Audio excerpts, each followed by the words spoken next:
SuperTalk Mississippi media production. Running a business is tough. If you're struggling with HR, benefits, and payroll, you're not alone. Many businesses just don't have the resources to keep up. That's where MWG Employer Services comes in. We provide a full range of employer services with everything from payroll to benefits to HR services and compliance, and can create a custom plan that fits your needs and budget. We're a Mississippi-based company that can help you focus on what you do best, growing your business. Call MWG Employer Services today at 601-206-7966 or go to MWGEmployerServices.com. You're listening to Sports Talk Mississippi On Demand, presented by Pearl River Resort. Escape to Choctaw, Mississippi and enjoy world-class gaming, the Dancing Rabbit Golf Club, and Geyser Falls Water Park. Escape to Pearl River Resort. Sports Talk Mississippi is on the air. Sports Talk Mississippi is powered by C Spire. Power your home or business with C Spire Fiber. To learn more, visit supertalk.fm/C Spire. C Spire Fiber powers SuperTalk Mississippi.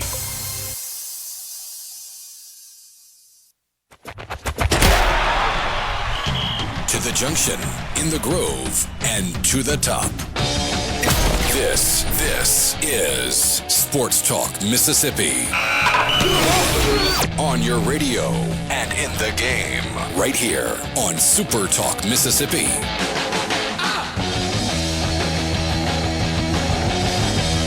Welcome in on a Monday. Hope all of you had a great, safe, enjoyable, fun 4th of July weekend, America's 250th birthday.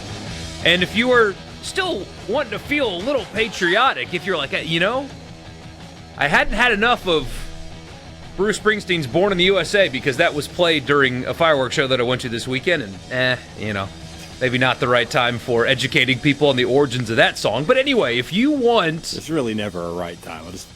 I screwed up. Dang it. I was going to come in and be like, hey, Borkey, how you doing?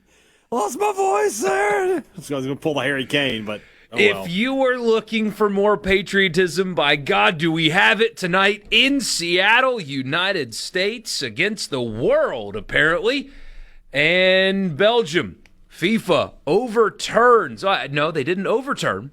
They delayed the suspension for Flo Balogun because what we talked about on Thursday.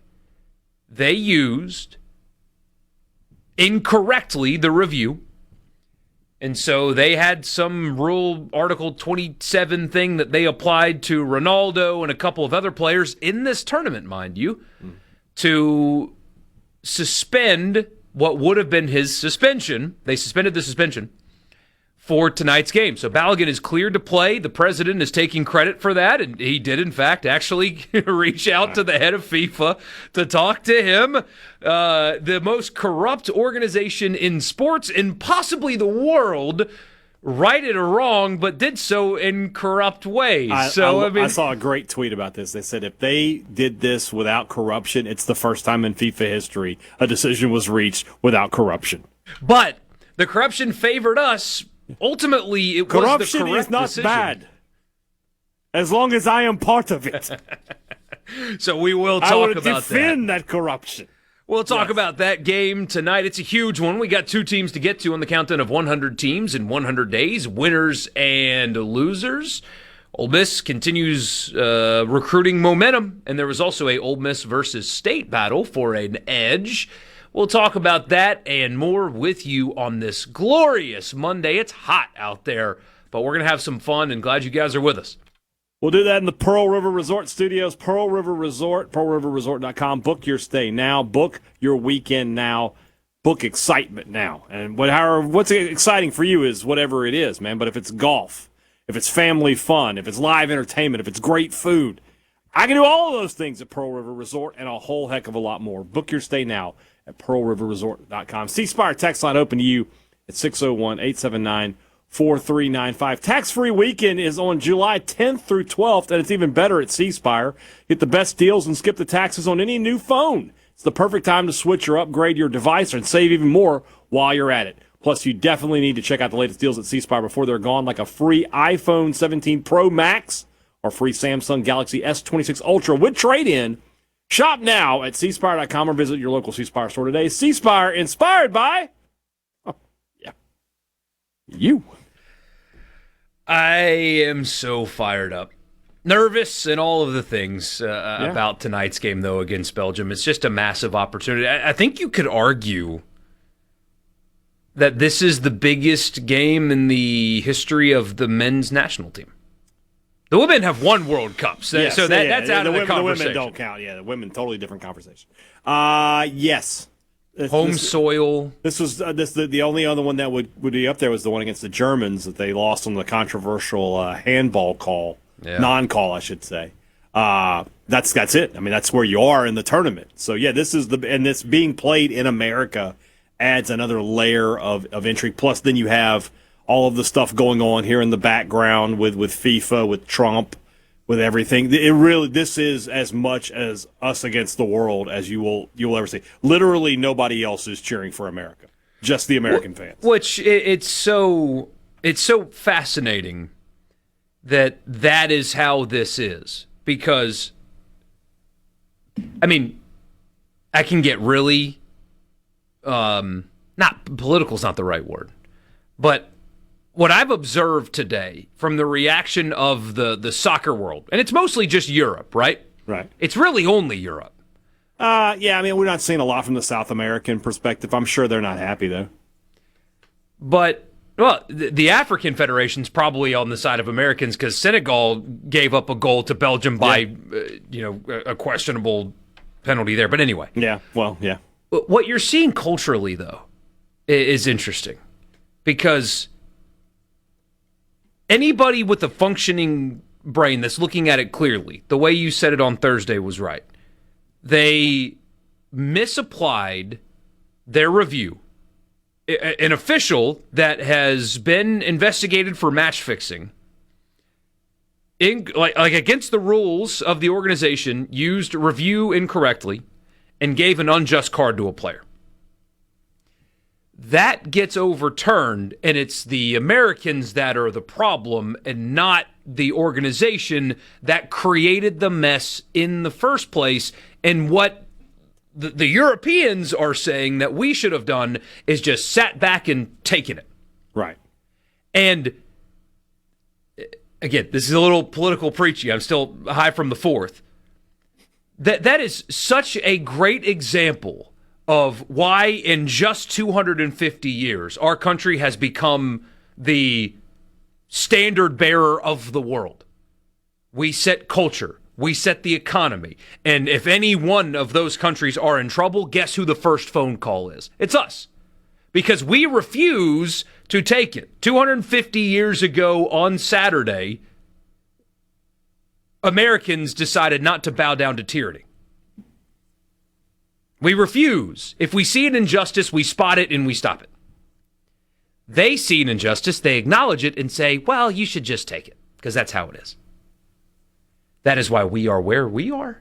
And that is why, even though, as all of the people in England have pointed out, they have pubs older than our country, we're the ones that set everything. The barometer of the world is right here. It's a cultural issue. We refused to bow down to injustice, Brian Hadad. Even though it was probably achieved in corrupt ways, we still refuse to bow down to injustice here in the United States. Right. I think the Europeans are more upset about the influence being exerted by political forces, because there are specific guidelines in the FIFA charter in the world, whatever it is, I don't know what it is, that prevent that. But at the end of the day, and then guys, I've been dealing with this for years, right? As a fan of the sport, I know how corrupt FIFA is. There's never been more. The last World Cup was completely put in the place that it was put because of corruption, because of bribes and kickbacks and everything else. Mm-hmm. So this is nothing new to me. These guys are kind of like, we were talking about Kiffin, right? Like, there's nothing you can tell me FIFA did, and I won't believe you. Hey, FIFA says the next World Cup's going to be on the moon because the moon men paid them off. All right. Sure, I didn't even know we had moon men, but I guess we're paying them off. I'll believe it. Yeah. So it just is what it is. I knew as soon as it happened that there would be a press conference with Trump saying that he did it, and I knew that was going to happen. even though it probably would have been best for him not to have said anything. It would have been, regardless of how you feel about him out there listening, would have been smarter. It would have been smarter had he not said a word. But he did. But it's like the parable of the scorpion and the frog. The guy has a nature. So here we are, and like I said, I think right now the entire world will be against the United States tonight, but that doesn't matter. It's irrelevant because the game will be played on the pitch. And the winner's going to move forward, and the loser's going to go home, and there's not going to be any asterisks or anything of that nature. Yeah.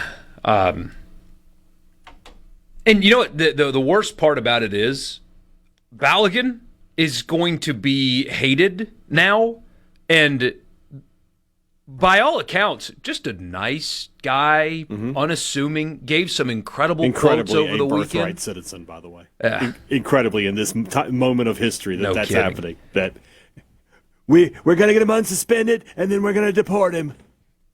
But, I mean, he gave some quotes over the weekend where he was asked, his reaction, his getting the red card, and he said, I don't think it was a red, but I have a lot of, he didn't even say I, he said we have a lot of young people in the country watching us and looking to us for inspiration, and I have to show them the right way to be when something doesn't go our way. And it, like, incredible quotes, and so humble and awesome, and for him now to be like if he plays, because there's a chance they were preparing without him, if he plays tonight, he's going to get cheap shotted. Yeah, it's going to happen. That's going to happen pretty early. And he didn't earn any of that. That's the worst part about this is he's now going to be the focus of negative attention when he has done nothing to earn it at all. Big stuff. A lot of text on the text line. We will keep talking about this and more with you on this Monday. We'll be back.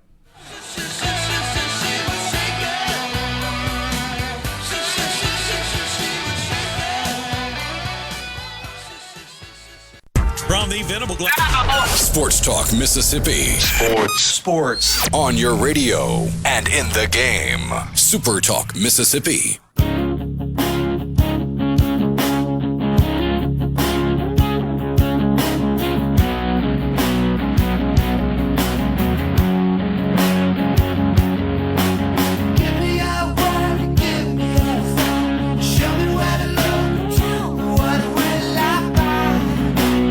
Stay up last night for England, Mexico? I did. I Unbelievable. I had to do the podcast. Guys, I just want to say something here.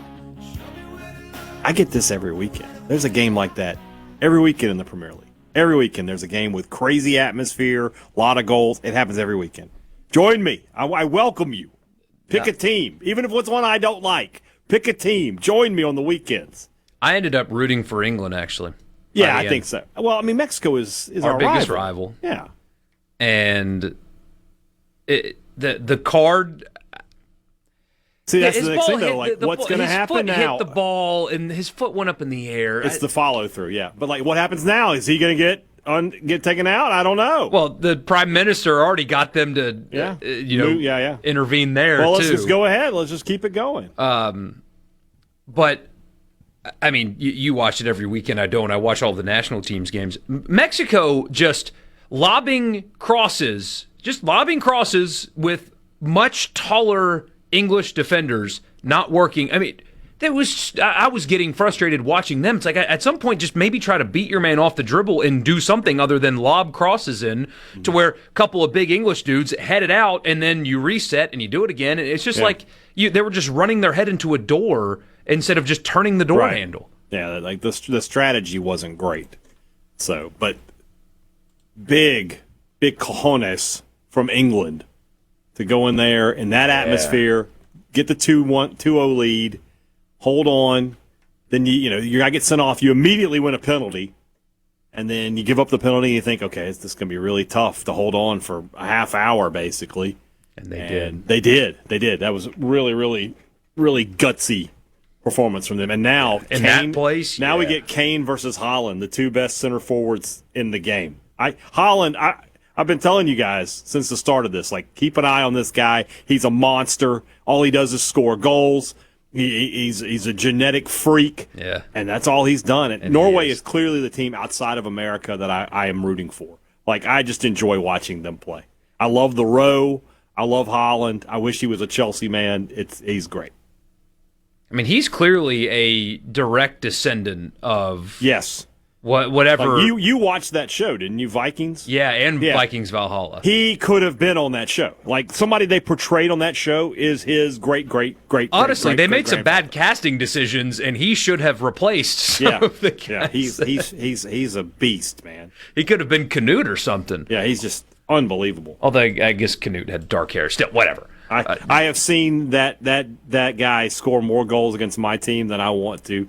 Just every time he touches the ball, I'm like, yeah, he's going to score. Oh man! So it's been a crazy news day. Yeah. FIFA referenced a rule that they added in 2023 in order to suspend this suspension. Ronaldo got his in the group stage with the same precedent. Which, by the way, I've seen a lot of. Nobody was talking about this. You know that I mentioned that. You did. Know that I mentioned that you before did. the tournament. I was like, it's not right that he's not being suspended here. But FIFA just kind of. But now I've changed my mind. Can do. They essentially can do whatever they want to do. And so now Balogun gets to play. What does that change here? They've been preparing without him. So he gets slapped right in the starting lineup, though, right? Yeah. For sure. Yeah, you put him out there. You got to play him. I think it changes more about what Belgium, because they've been preparing to not. They've like, okay, this is what the Americans will do without him. You got to scrap all that. Maybe that's why they're melting down. Yeah, I mean, that's a legitimate beef. Imagine if Trinidad Chambliss, for some reason, was going to be suspended for the LSU game. Targeting. Yeah, for whatever reason. And then 2 days before the game, the SEC was like, no, he can play. I mean, what? I wish that would happen. The content Kiffin would give us would be unbelievable. Yeah. But that's a legitimate beef. So that said, I don't think it changes that much. The game is still the game. That's to quote Sean Dice, put it in on that end, keep it out on that end. So I don't think it changes all that much for either squad. Are you okay that they Holland did it? Could be cast as a Targaryen. Dude, Holland could step in right now and play Damon. There's no question about that. Are you okay that this happened? When he takes the field tonight, are you comfortable with that? Oh, yeah. I mean, because this is kind of the same thing I have with college football. Like, I don't really care how the sausage gets made. Like, I just expect corruption. I expect inexplicable decisions, so it doesn't bother me. The fact that it happened for America, it could have just as easily happened for Brazil or Argentina. It did for France. Portugal, Argentina, Ecuador, and Qatar this year. Exactly. So who cares? All I care about is the score of the game. Yeah, and it'd be different if, like, he committed this foul against Belgium and then, like, the FIFA overlords came down and said, actually go back in the game. You're good to go. Yeah. Does it taint anything at all? I saw it. American sports media is a joke, by the way. USA Today column that this taints the fun. Us. You got to be more careful. No, it doesn't include us. I'm just saying, we are American sports media. No, we're different than. Okay. And USA Today. Are you saying that we're not sports media or we're not American? Because I'll fight you on both. No, we don't fit into the category of those people. Okay. No, Sports Illustrated, not USA Today, ran a column that this taints the fun that we were having with this. And if this stops you from enjoying the run that this team has had and enjoying the build-up to the game tonight, that's a you problem. And SB Nation ran the overturn was correct, but he shouldn't play anyway. It's like, so you agree with the decision, but still don't like it for whatever reason? It's bizarre. I do agree, though. I don't like that politicians now are very publicly involved in stuff like this, but as you keep saying, it's FIFA. I mean, they're always involved in this. That's how Qatar got a World Cup that got played in the winter, and a few thousand, and this is not hyperbole, a few thousand workers died building the stadiums. Yeah. So if that's something that we accept, if an official who is being investigated for match fixing can officiate a game, then why are we supposed to be outraged that a player gets his suspension suspended after a review process that they added 2 years ago? If you want to be a pig farmer, you're going to get muddy. Yeah. It's just how it is. You play in the World Cup, something that FIFA does is going to splash on you at some point. That's just the way that it is. So, like I said, it's all that matters. And I think the people on the field, by and large, feel the same way. The Belgian team, like I said, probably a little upset that a situation that they were not preparing themselves for is going to happen. But at the end of the day, when the whistle blows, they'll go out and they'll play the game. That's the thing that worries me. Obviously, is that from a karma perspective, it's not good. It's not. We don't have a lot on our side right this second. I wonder if this is distracting at all. Possibly for him specifically. For Balogun himself, yeah. For his teammates, they're probably thrilled to have him back. Yeah. So I keep thinking about this game and what it means. I think this is going to be kind of like your sports take guy looking for an angle that nobody's talking about just for the sake of it sometimes. But I think I'm justified in this. So much talk about Balogun and Pulisic and Weston McKennie and those guys. Matt Faris in goal has not really been tested this tournament, and that's to the entire team's credit. The back line has been awesome. He did a couple of nice things in their win over Bosnia, but they didn't even test him, really. Right. That's not going to be the case tonight. He is going to have to make a key save at some point, and he stole Matt Turner's job, did a really good job. Matt Turner was our last World Cup's keeper, and It's not like he aged himself out. Right. Faris just went and took his job, but he's looked at as kind of a bridge guy between, the Tim Howard, Brad Guzan, and then there's kind of been this in-between of they got Turner, but he's not great, and there's a couple of really young guys that they think are going to be future stars, but they're too young right now, and so here's just this in-between guy. Here's your opportunity tonight to make a statement to prove that, not only do you belong in goal, but, this is your job. It'll be your job for the next 4 years, and he hadn't been tested yet. He will be tonight, and I'm excited to see how he responds to that because I think he's capable. We're about to find out, though, how real he is.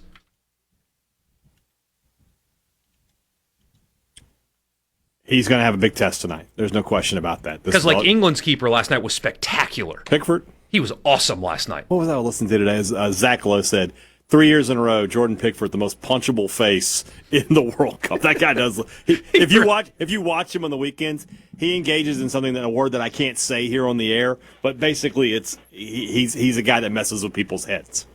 So yeah, but he was awesome last night. I don't know if Faris would have been able to provide the same thing. But again, here's his opportunity. So that's the guy I'm watching for the most tonight. Sports Talk Mississippi, Pearl River Resort Studio. We'll be back. From the Seabrook Island. Sports Talk Mississippi. Sports Talk Mississippi. I love sports. On Super Talk Mississippi.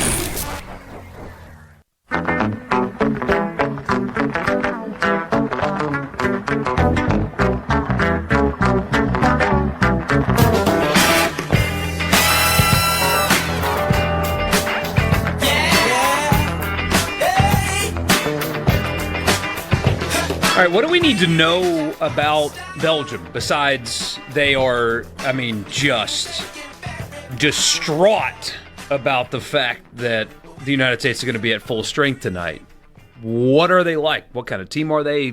Who do they have, et cetera, et cetera? This is kind of the last glory moment of their golden generation. The 2014 and 2018, 2022 teams were better. When Hazard and Vincent Kompany were still there. They still got some of those guys left, namely in goal, Thibaut Courtois, who's the goalkeeper for Real Madrid. He's one of the best in the world. Kevin De Bruyne, the midfielder, one of the best in the world until the past couple years. He's gotten older now, and he's slowing down a little bit. They have a bunch of Premier League guys Yuri Tielemans and Amadou Onana from Aston Villa. They have Leandro Trossard out there on the wing from Arsenal, really good player. And then in the middle, and the guy he'll probably get the start tonight for them is Romelu Lukaku, who is. We talked about him the other day when we were watching the Belgium game live. If he would have been born in Texas, he'd be one of the best linebackers in the NFL right now. Big, physical guy. Can go. One of the I think the pluses the United States has is they're usually going to be the more physical team than everybody they play. They will not be physicality will not be a problem for Lukaku. He can get in there and bang with those center backs.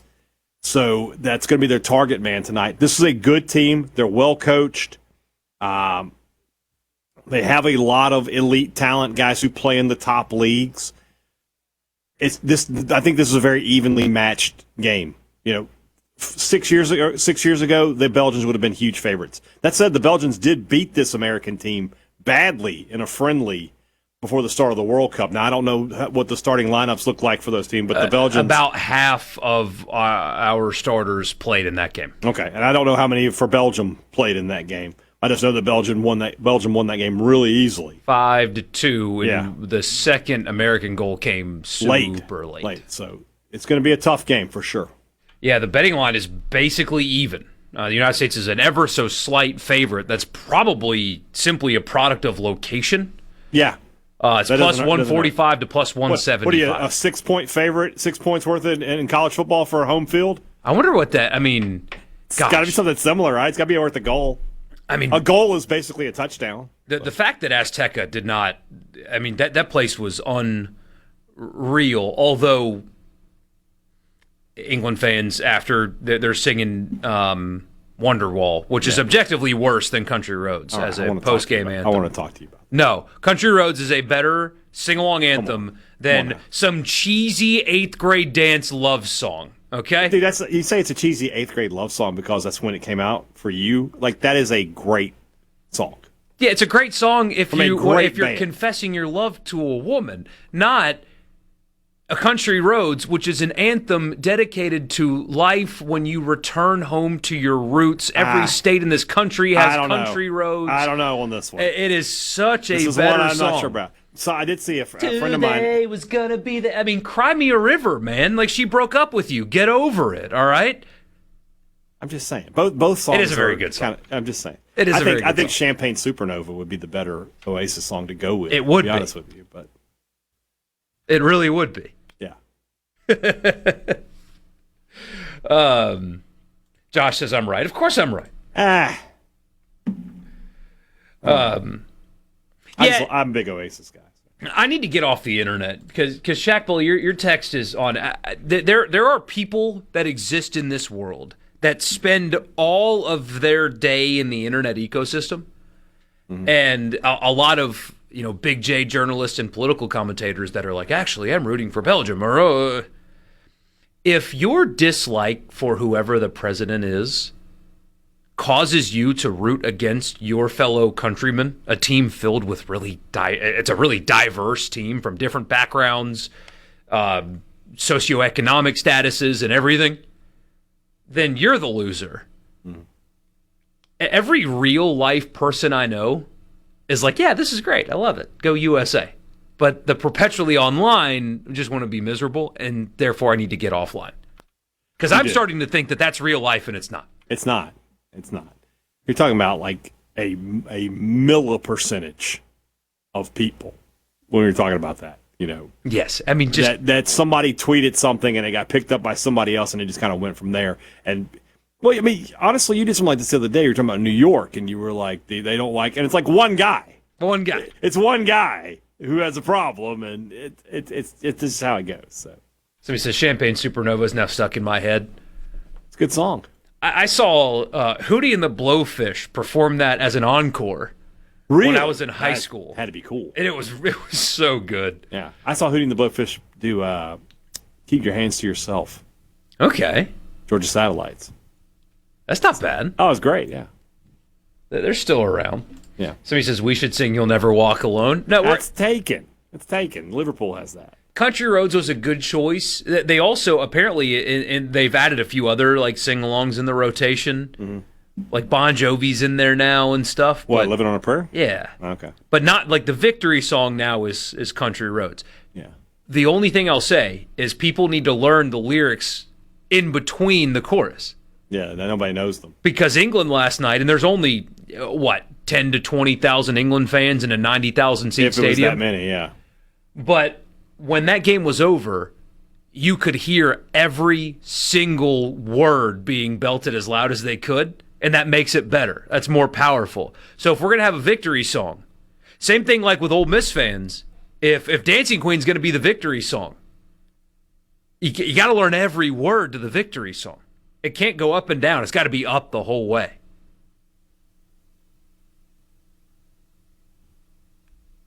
I'm in agreement with you. I've been studying Country Roads I hear the you. last few days. Because I want to make sure I know it. You want to make sure you know the words. I got you. Yeah. Are you going to this thing tonight? In Ridgeland, no. It's in Flowood, I thought. There might be another one. I saw SuperTalk News tweeting about it. Let me see. No, it's Ridgeland, but it looks great. I mean, there's watch parties all over. It says Flowood. Flowood is hosting a free World Cup watch party tonight at the Winner's Circle Park. Food trucks, games, door prizes, other activities. I thought it was. I thought that. It's possible there's two. No, that place is in Flowood. I thought that it doesn't matter. Point is, there is watch parties popping up all over. Yeah. And we'll end here, and we'll talk about what happens tonight, tomorrow. Although it'll get brought up again later on, I'm sure. But as I've said like 5 times in this tournament, here is yet another opportunity for these guys to get the country to pay attention to them more than just once every 4 years. This is how you build a fan base, right? That it's on your home soil, a lot of people into it. Everywhere I go, I see the logo everywhere, and I'm in central Mississippi, right? We're not exactly like, a booming metropolis or anything here, but I see it everywhere. People all day today, I saw people in shirts and jerseys, and like you've got attention, and kids are watching, and you've done a great job so far of capitalizing on that. Here is another opportunity. Monday night, that there's some drama around it too. I think that's going to help the rating tonight even. It's Monday Night Football. It's Monday Night Football in Seattle. It's going to be an incredible environment. Bad these aren't on ESPN. I would love the Monday Night Football intro. Yeah, would that Can you be imagine sick? if like they go like cut to the game and da da da da? Yeah. Oh my God, I would lose. I'd be like, this is great. Let's go. I mean, Fox does have some football music in the hopper if they want to use it. But it's not Monday Night Football. It's not the same. Not the same at all. But it is it's just such a golden opportunity because like they play the Gold Cup is what it's called next summer. Right. That tonight is such a great opportunity to get that to matter to people. Right. And I'm just excited as a follower of the national team basically my whole life. These guys are fun. They're likable. They're interesting. They come from all different places. Like Tim Weah's the son of African royalty. I mean, his dad is a Ballon d'Or winner. Yeah. Christian Pulisic is just your stereotypical. He's from Hershey, Pennsylvania.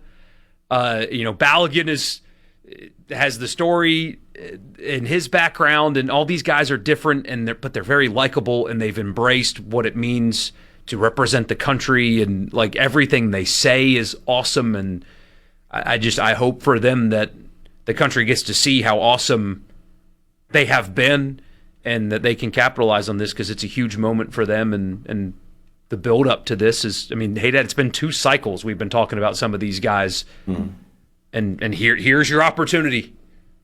Seize it, and I think you'll get people, and you'll never lose them if you capitalize tonight.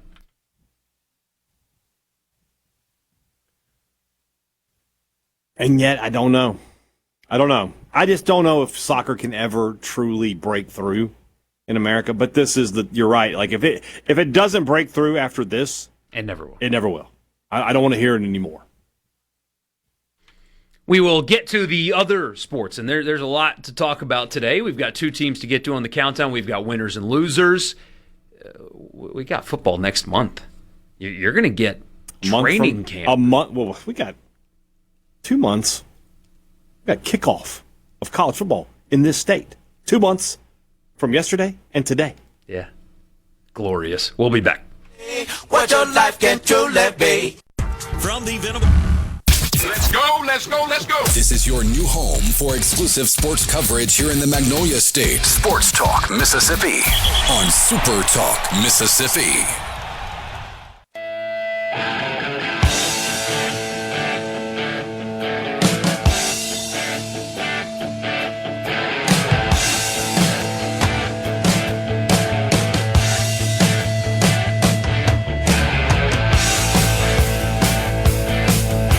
Did Spain score, Hadad? Not that I'm seeing, no. I think you might want to I mean, I'm live. pull the stream up because I think Chris Vanini just ruined it for everybody. Oh, yeah, he did. They did score. So, I was behind somehow. How was I behind? well, Vanini's there in person, so he spoiled it. See, social media is a problem. You didn't have to tell everybody what happened. Wow, in the 90th minute, too. They only got 5 minutes. Yeah, so if that score holds and the United States wins tonight, it will be Spain on Friday. Which, that's a free shot. If you get to Friday and it's Spain and, you know, whatever, man. Let's see what we got here. Oh, they took a quick free kick. And then, he's very much onside. That's an easy goal. Yeah, nice.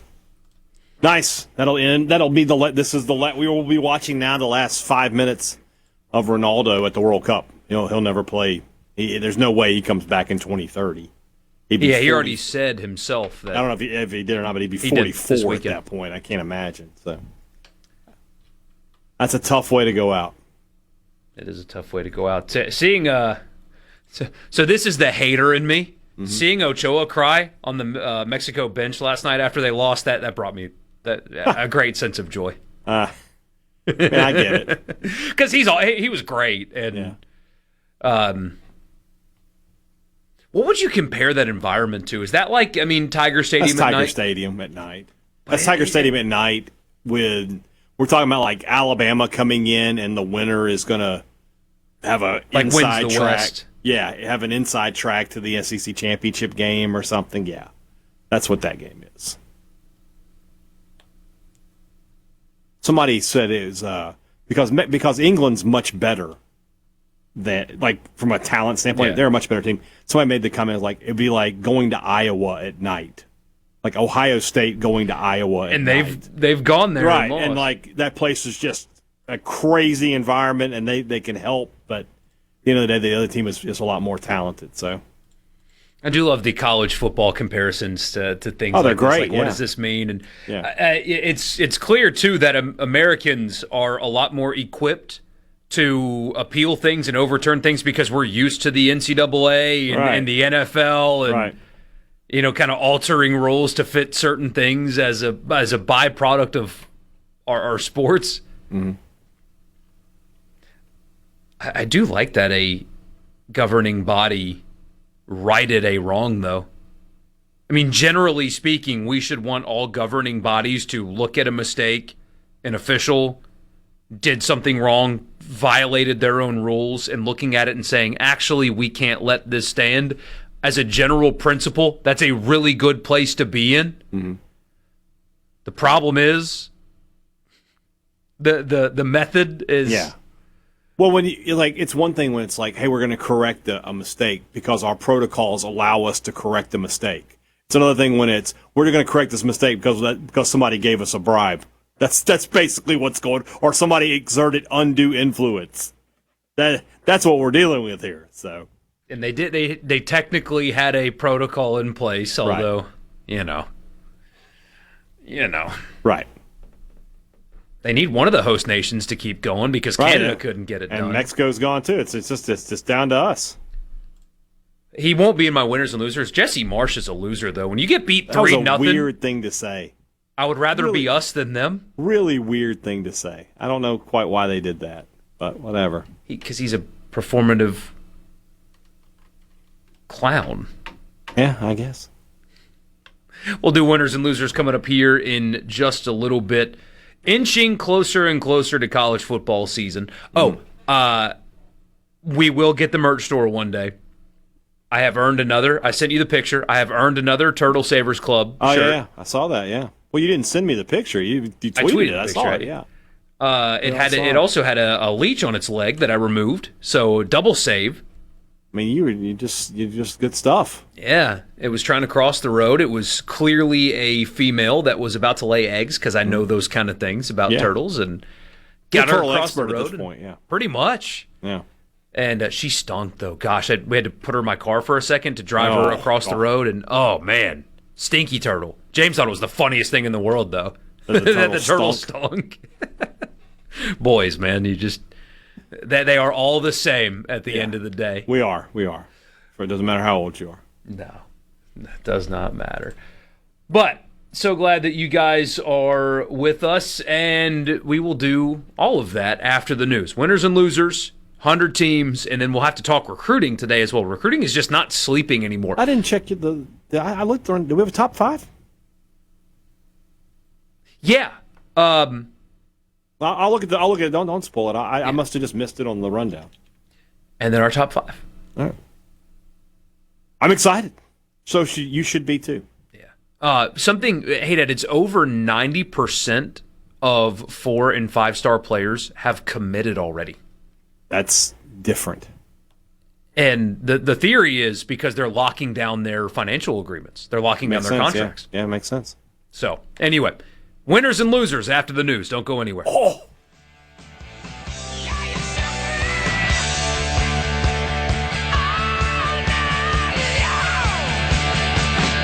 Yes, this is Sports Talk Mississippi, right here on SuperTalk.fm, the SuperTalk Mississippi app, and always live on your local SuperTalk Mississippi radio station.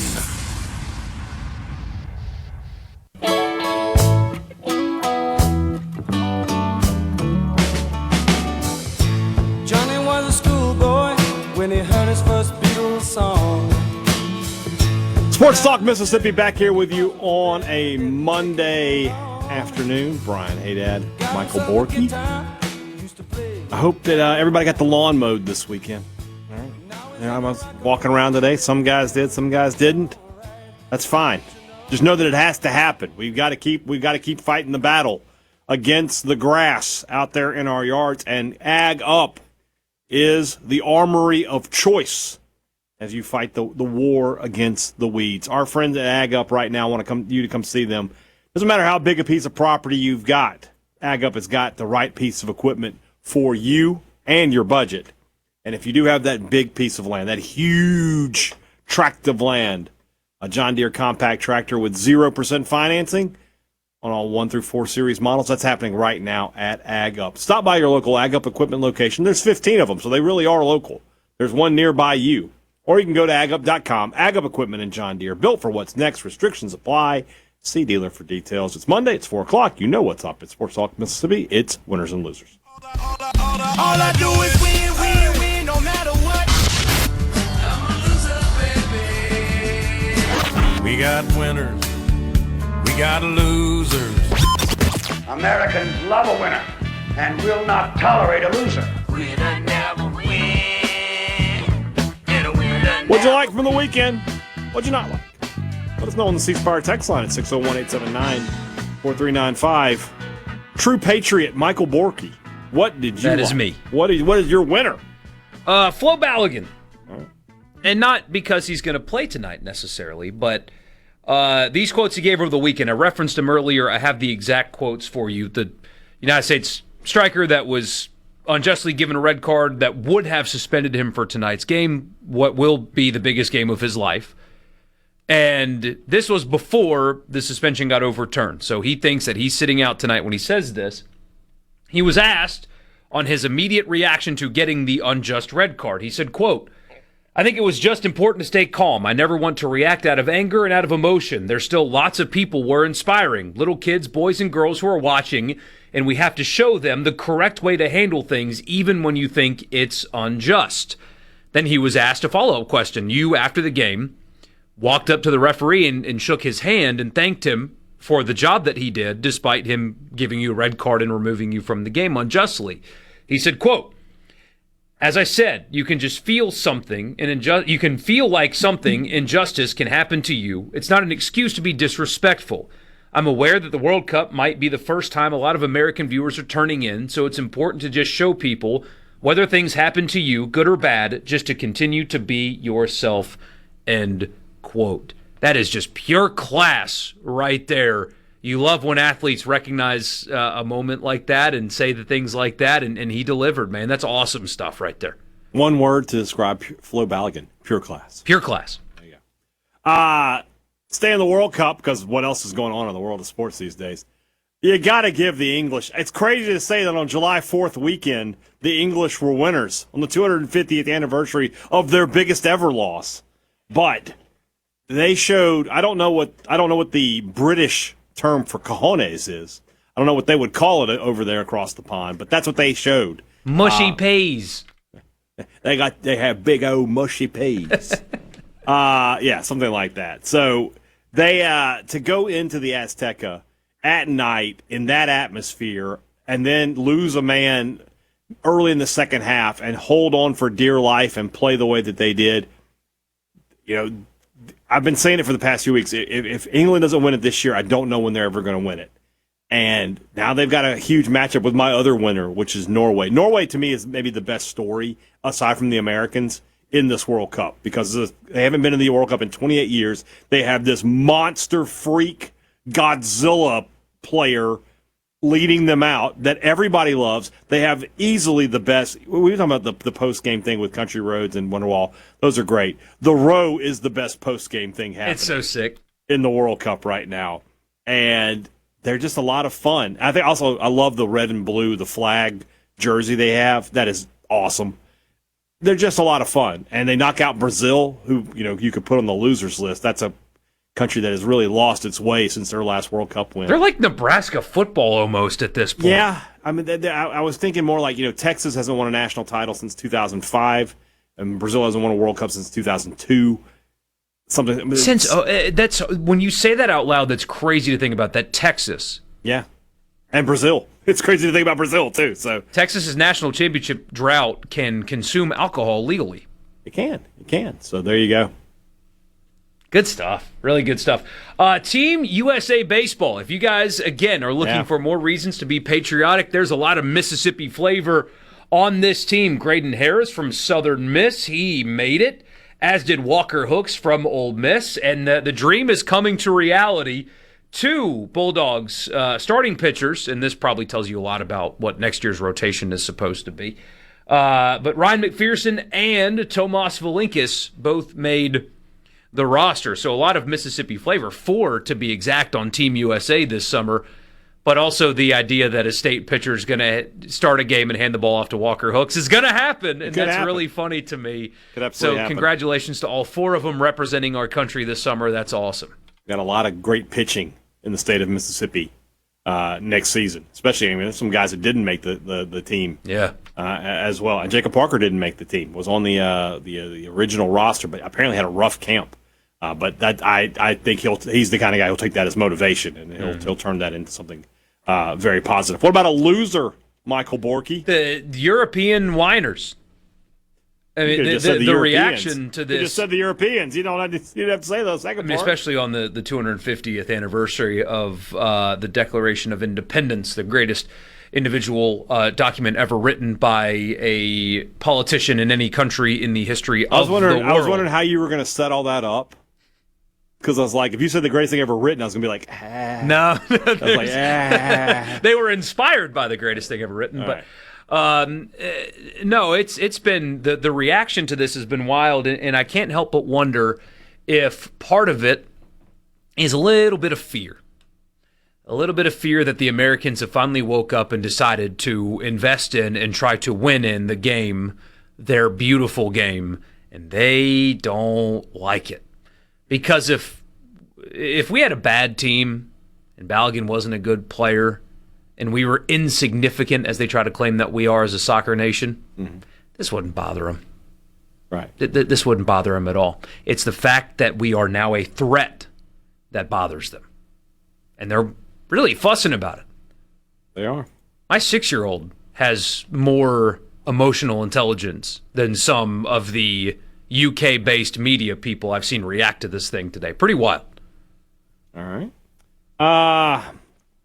We just talked about it a second ago. For Portugal, it's just bad timing for them. This team they have is loaded with talent. I mean, they have so many guys that play at top clubs: Manchester United, Manchester City, Paris Saint-Germain. But unfortunately, their icon is just out of his prime. 10 years ago, this Portugal team with Ronaldo would have been the favorite maybe to win it all. But as it is, their World Cup journey just ended momentarily ago. And they fall to Spain, and that will be it. You know, we've been talking about this when it started. This is going to be the last World Cup for a lot of the elite players, namely Ronaldo and Messi, who have led almost two generations of players now.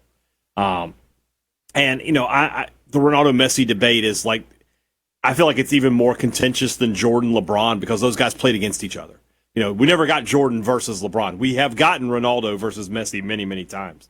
I think Messi winning the World Cup last year cemented his legacy. But there's nothing wrong with being the second greatest player of all time, even though Ronaldo probably wouldn't want to call himself that. But you got to put him on the loser list today as they go out to Spain. Good stuff. What do we have on the C Spire text line? Yeah, we can go to the text line unless you have any others. Well, we got to. I like having this. Winner is Cape Verde.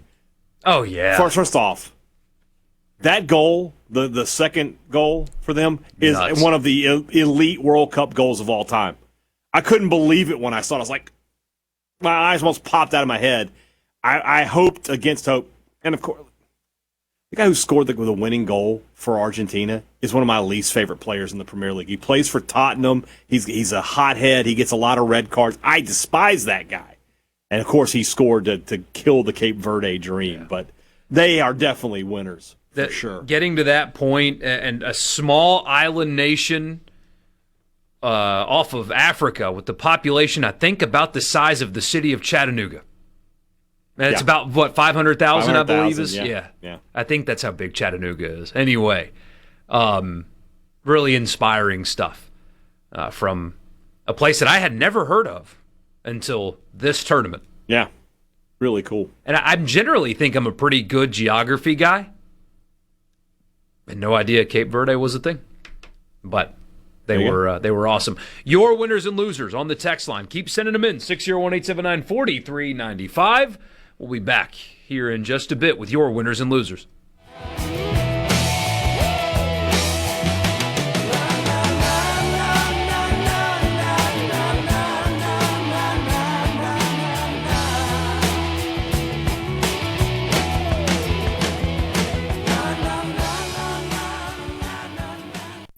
From the Venable. You can be a part of Sports Talk Mississippi. 888-808-8637 on Super Talk Mississippi.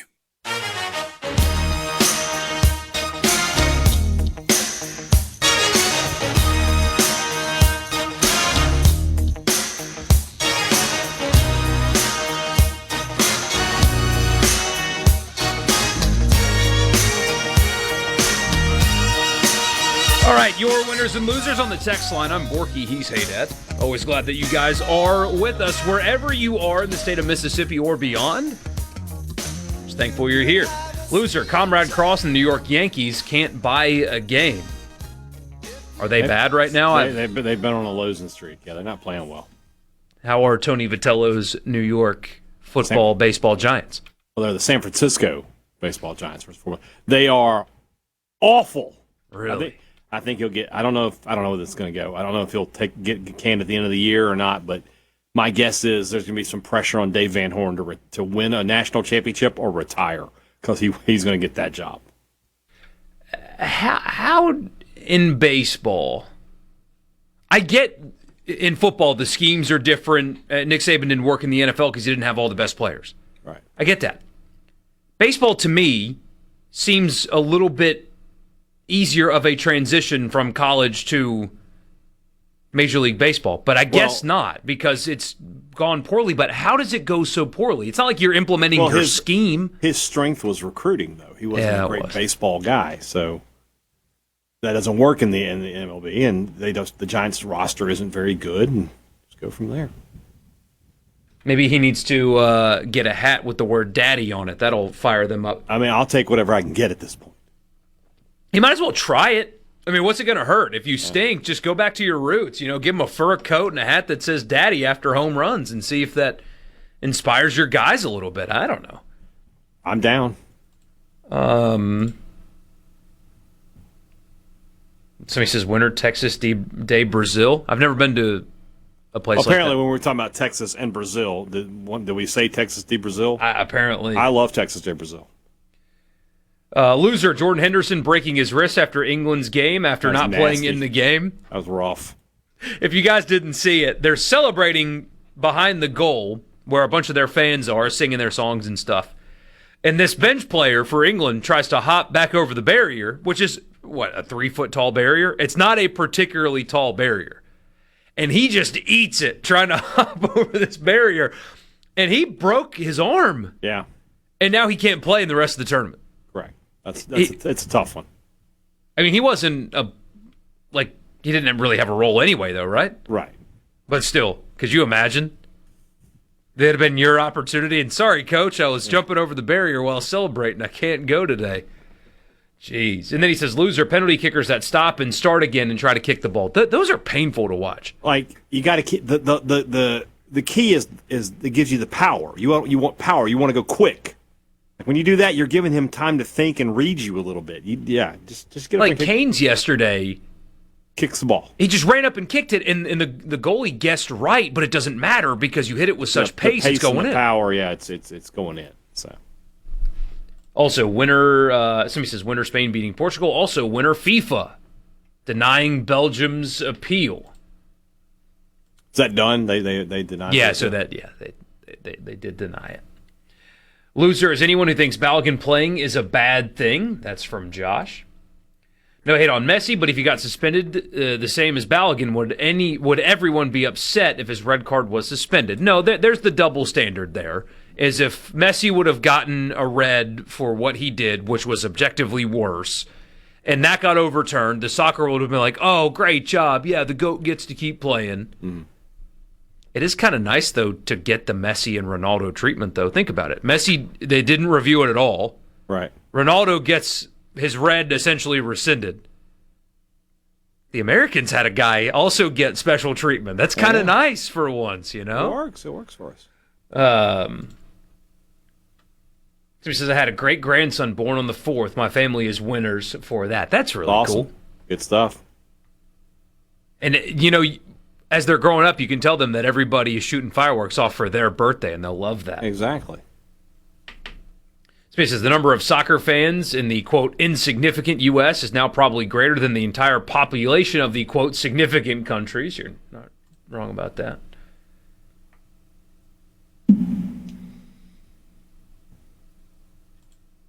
You all right there? Yeah, I'm just reading through some of these. Winner Jake Mangum, ESPN top plays twice this week. There you go. I have not seen a SportsCenter top 10 in well over a decade. That used to be you can't miss the top 10. Yeah, you had to watch it every Sunday, yeah. Do they still do it every day? I don't know if it's every day. They certainly do it on the weekend, so. I wonder, I have not stumbled upon it, which I guess tells me the answer is no. But, that would be like the best TikTok and Instagram account in the world. Just, hey, here's the top 10 for today. You would think, yeah. That just makes a lot of sense. I would follow and I would watch every day. Just thinking out loud here. What do you know about sports, though? Nothing. I'm definitely not a fan of them. Right, like I said. Do you see that I got a personal invitation to Fanatics Fest in New York here in 2 weeks? I did not. Where would I have seen this? I tweeted the screenshot. I missed it. And I sent it. You got it for Fanatics Fest. Yeah. Did the Democratic National Convention invite you as well? I guess. Mississippi State Alumni Association, you coming to see us? Oh, I forgot a loser. Speaking of, because that was the comparison I was going to use. Speaking of, we have a loser. Now, I don't even want to get into the nuances of it because you're just wrong if you agree with what this gentleman did. Senator Mark Kelly. Arizona Senator Mark Kelly, thank you for your service, took a picture of him wearing a Mexico jersey last night at a Mexico watch party in Arizona. And not only did he had somebody take a picture of him taking a picture of himself in the jersey, and he posted that online. Yeah. And he said, lots of people out in Tucson to watch Mexico take on England. Tucson and La Rosa sure know how to do the World Cup. And he's wearing a Mexico jersey. That would be like Mark Keenum on September 19th, taking a picture in a powder blue jersey saying, go Ole Miss, at least you're not LSU. That's what that is. That is a United States Senator wearing the jersey of our biggest rival in the sport. I don't care if there's a lot of Mexico fans in your state, buddy. This is when you sit out. You don't have to pander. You don't have to do everybody, yeah. I mean, seriously, that'd be like Mark Keenum walking around the Neshoba County Fair with Pete Golding. And he's like, hey, this is Coach Golding. Hey, Pete, let me bring you to my buddy's cabin over here, and let's, talk shop for a little bit. That's what that is. I feel pretty confident that's not going to happen. It would never happen because even if he wanted to, which he would not, he understands the optics of that. Right. A United States Senator wearing that's rough. The United States' biggest rival's jersey. That's a rough look. Get out of here. Yeah. It just goes back to something we were talking about earlier. Like, some people desperately want to appear on the other side of other people so much that they do stuff that doesn't make sense. Like, it just doesn't make any sense. You could have gone to that wearing an American jersey. It's a soccer watch party. You could go in that wearing an American jersey. Be like, excited for tonight's game, but I'm more excited for Monday night's game for our team. Oh, that's all you got to do. It's so simple. Ladies and gentlemen of the United States Senate and House of Representatives, Michael Borkey and I are available to you at all times. Simply get in touch with us. We will give you feedback that could save you votes. Yeah. And doesn't matter what side of the aisle you're on either, because your money spends just as well. What's so disappointing about this, I don't know anything about his politics at all. Literally nothing. Right. But he's a Navy veteran and a NASA astronaut. Yeah. You would think a guy with that resume would be a little bit smarter than that. And I'm sure he's brilliant, because you don't become a NASA astronaut without being incredibly intelligent. Right. But we should have rules on the books where you immediately have to give up your Senate seat if you wear the jersey of our biggest rival. Like, where can we put that amendment in the Constitution, sir? Like the better example isn't Keenum. It would be like Tate Reeves going to the LSU Clemson game. Yes. And be like, I came to see, Lane Kiffin was a great Mississippian for a number of years, and I just wanted to support him on his first game. People would lose their minds. There would be impeachment hearings. Just have some common sense, y'all. Oh, man. Nobody has any. No. Except for me and you. We are the only ones left. And even then, it's iffy. Very iffy. 601-879-4395. Hey, how about we got two teams to get to today, so let's knock out one of them on the countdown of 100 teams in 100 days. When we come back, a couple of interesting ones today. So glad that you guys are with us in the Pearl River Resort studio. Pearl River Resort. Hey, you want to watch the game tonight? Very, if any, better places in the country to watch that game tonight than the Pearl River Resort. Go check it out. Also, great golf. You can do that on the weekend or just do a staycation whenever you want. Great dining, the gaming floor, and more at Pearl River Resort. We'll be back.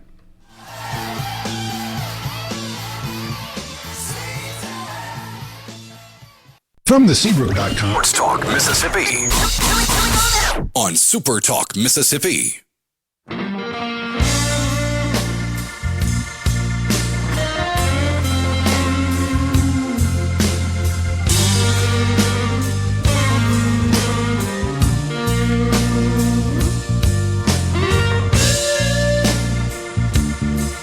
This might uplift your spirits today.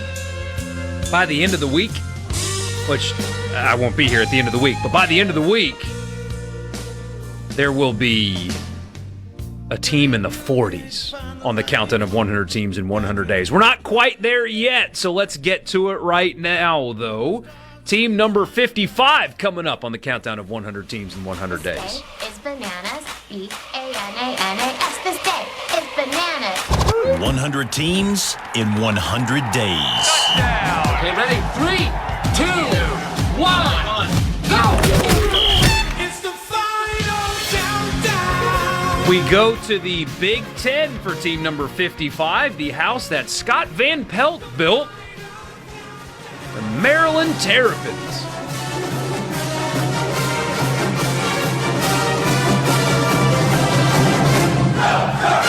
All right.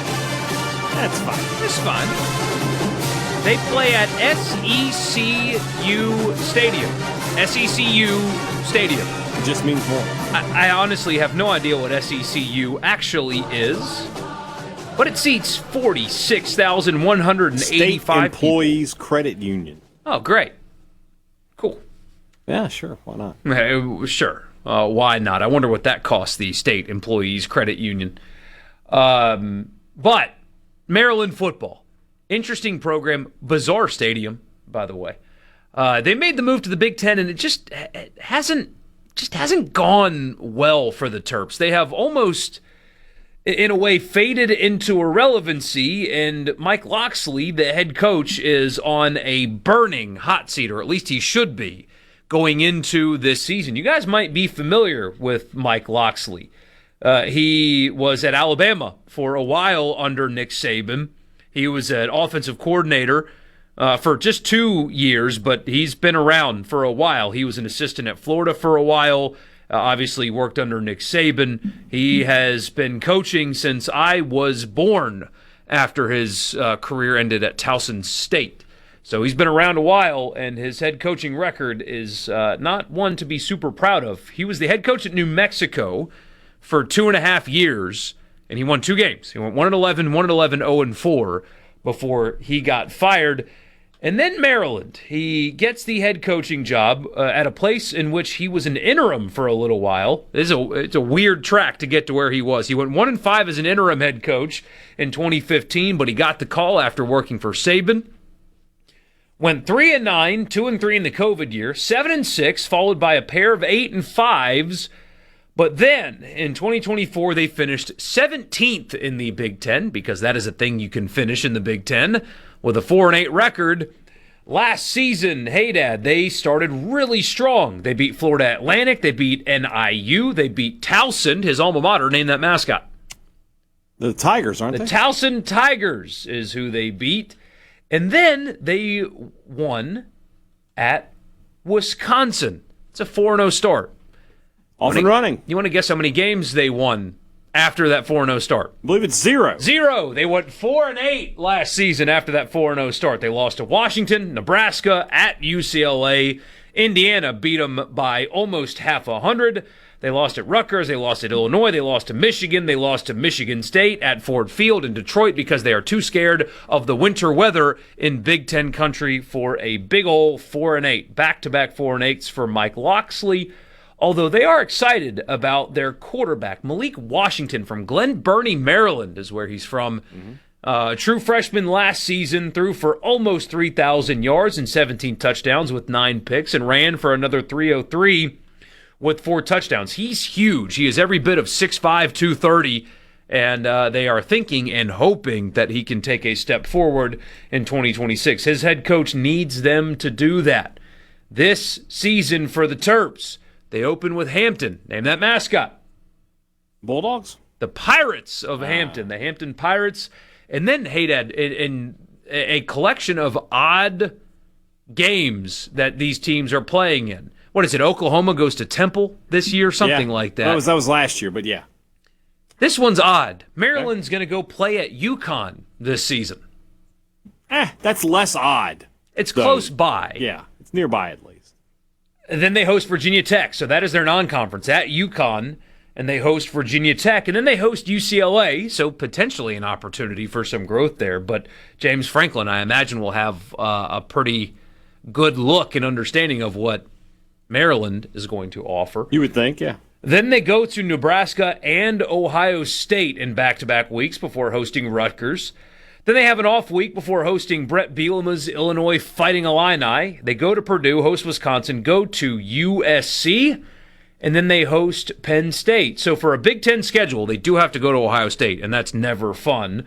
But they avoid Indiana, which is a thing we get to say now in year 2026, that they avoid Indiana on their schedule. Yeah. They avoid Oregon, and they avoid Michigan. So in terms of Big Ten schedules, this is That's not the most difficult here. one. Yeah. Apparently, College Park, Maryland, not a good town to go eat in.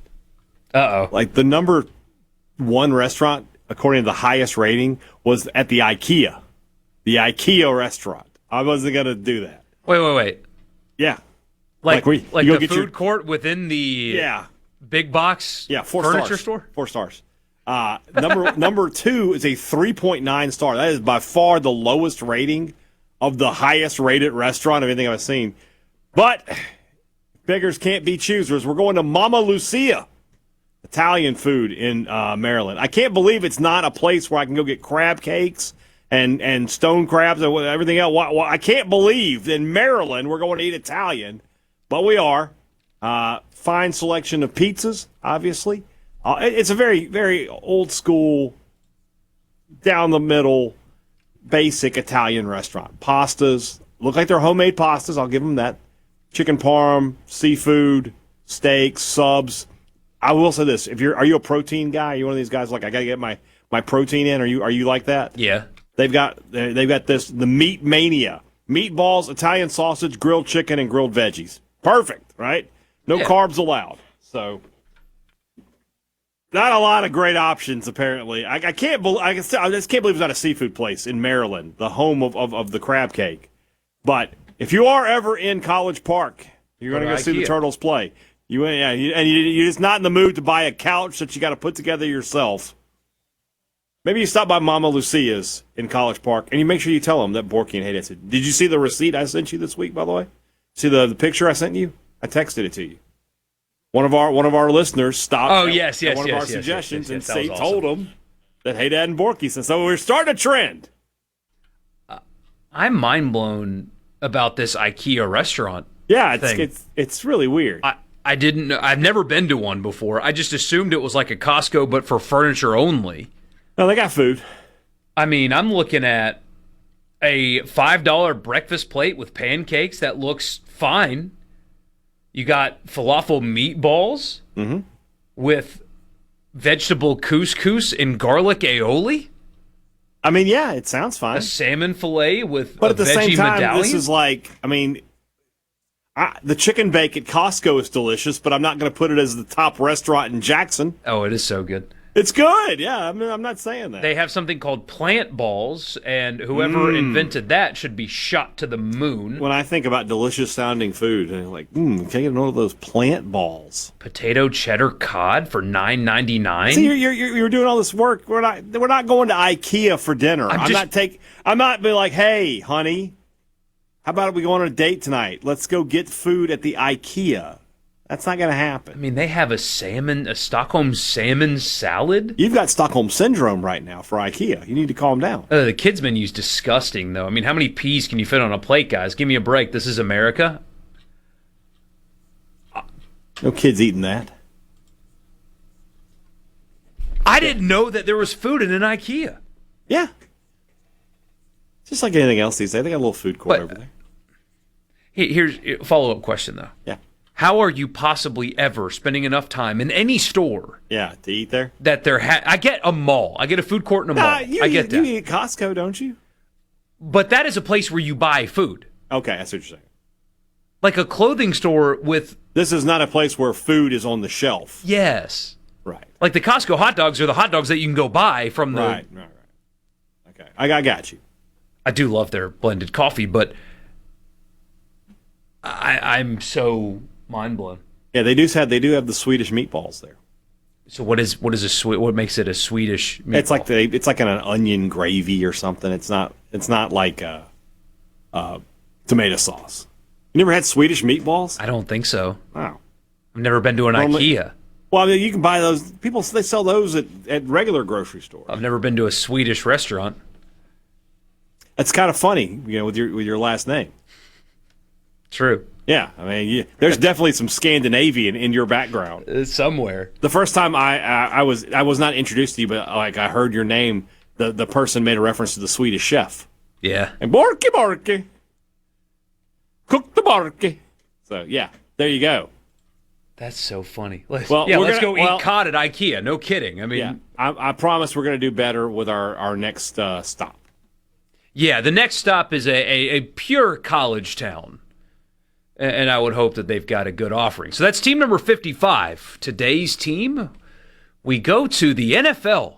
You'll see what I mean when we come back. Sports Talk Mississippi. Don't go anywhere.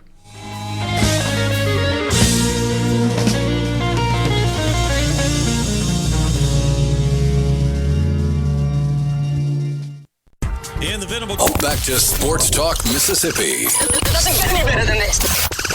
On Super Talk Mississippi.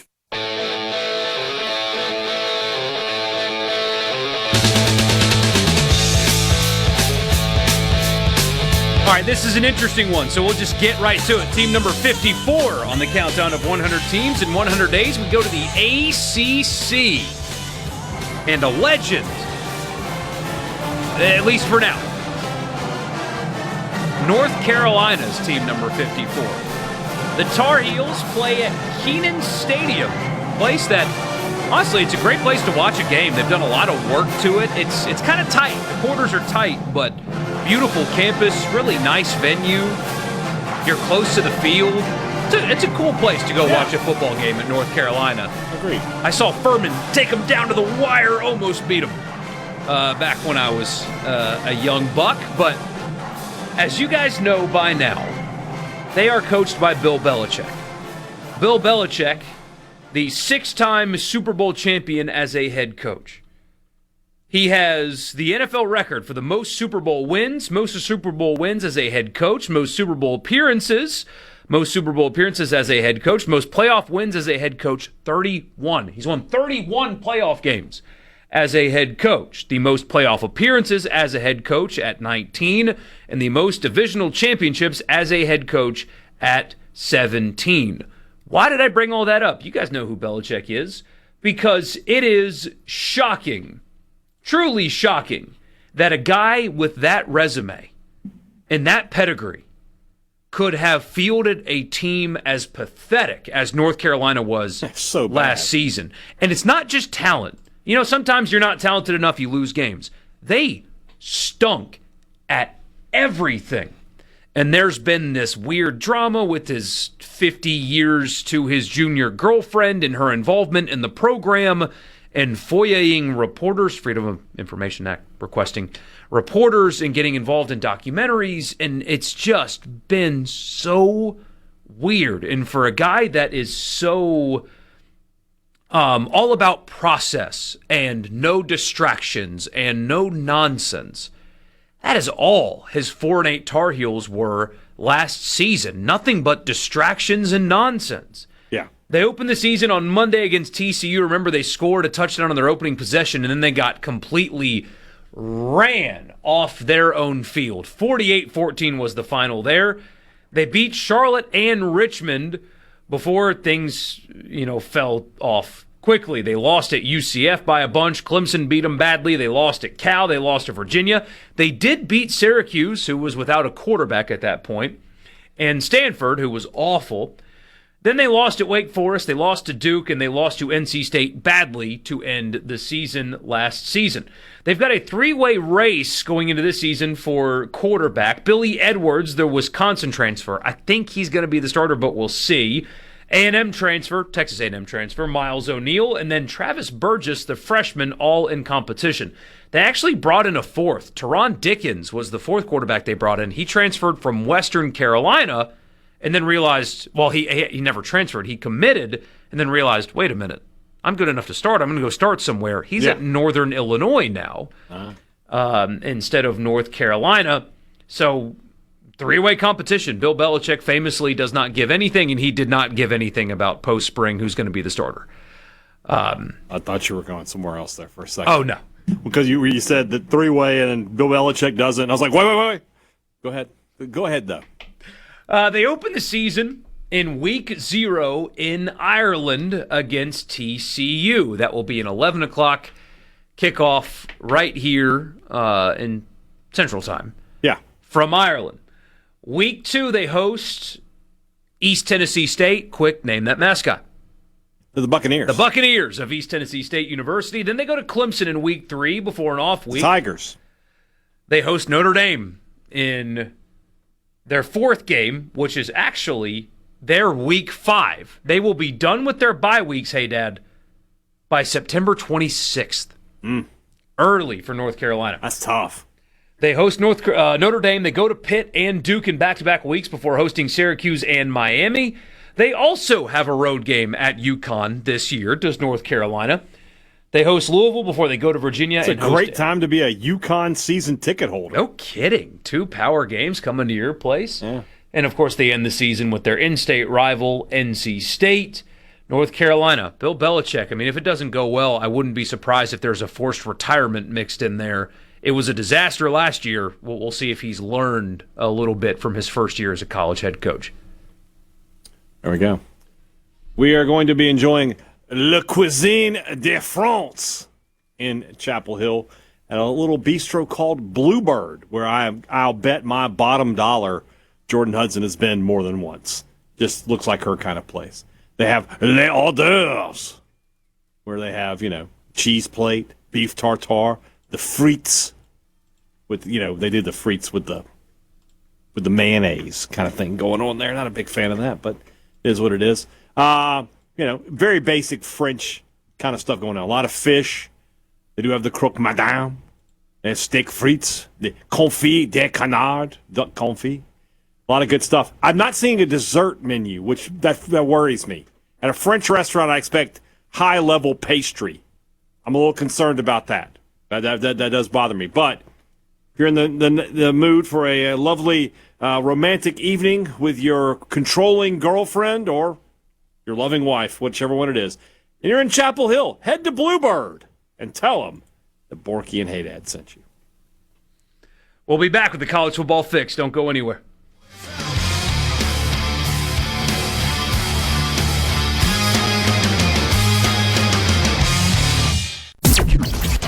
If it's sports in Mississippi, you'll hear about it here. Sports Talk Mississippi. You like this show, huh? Yeah! Super Talk Mississippi.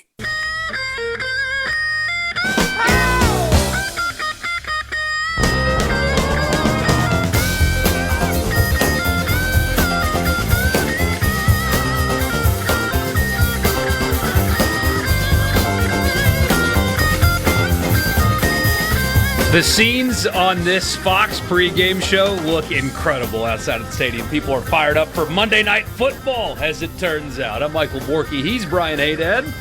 This is Sports Talk Mississippi on this hot but really beautiful Monday afternoon. And we're just glad that you guys are with us wherever you are, however you're listening. We appreciate you, and hopefully you appreciate what time it is right now. Oh, it's time for the college football fix. That's what time it is. That's right.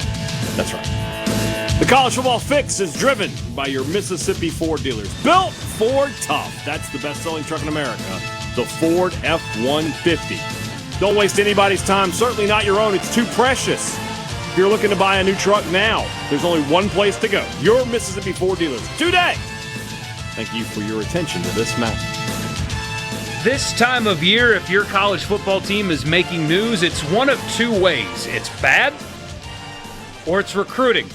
That's really it. Those are your two options. More recruiting news happened over the weekend. Ole Miss picked up a pair of commitments, both of them on the defensive line. We'll start with Antoine Jackson. He's from Memphis, White Station. He's a 4-star edge. He was down to Ole Miss and Alabama.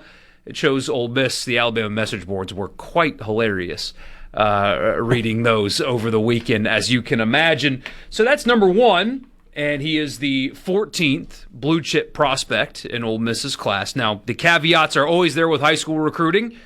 It's July. There's a long way to go before signing day, both good and bad. If your class is bad, well, there's a long way to go. If it's good, well, guys could leave, et cetera, et cetera. You guys know the caveats by now.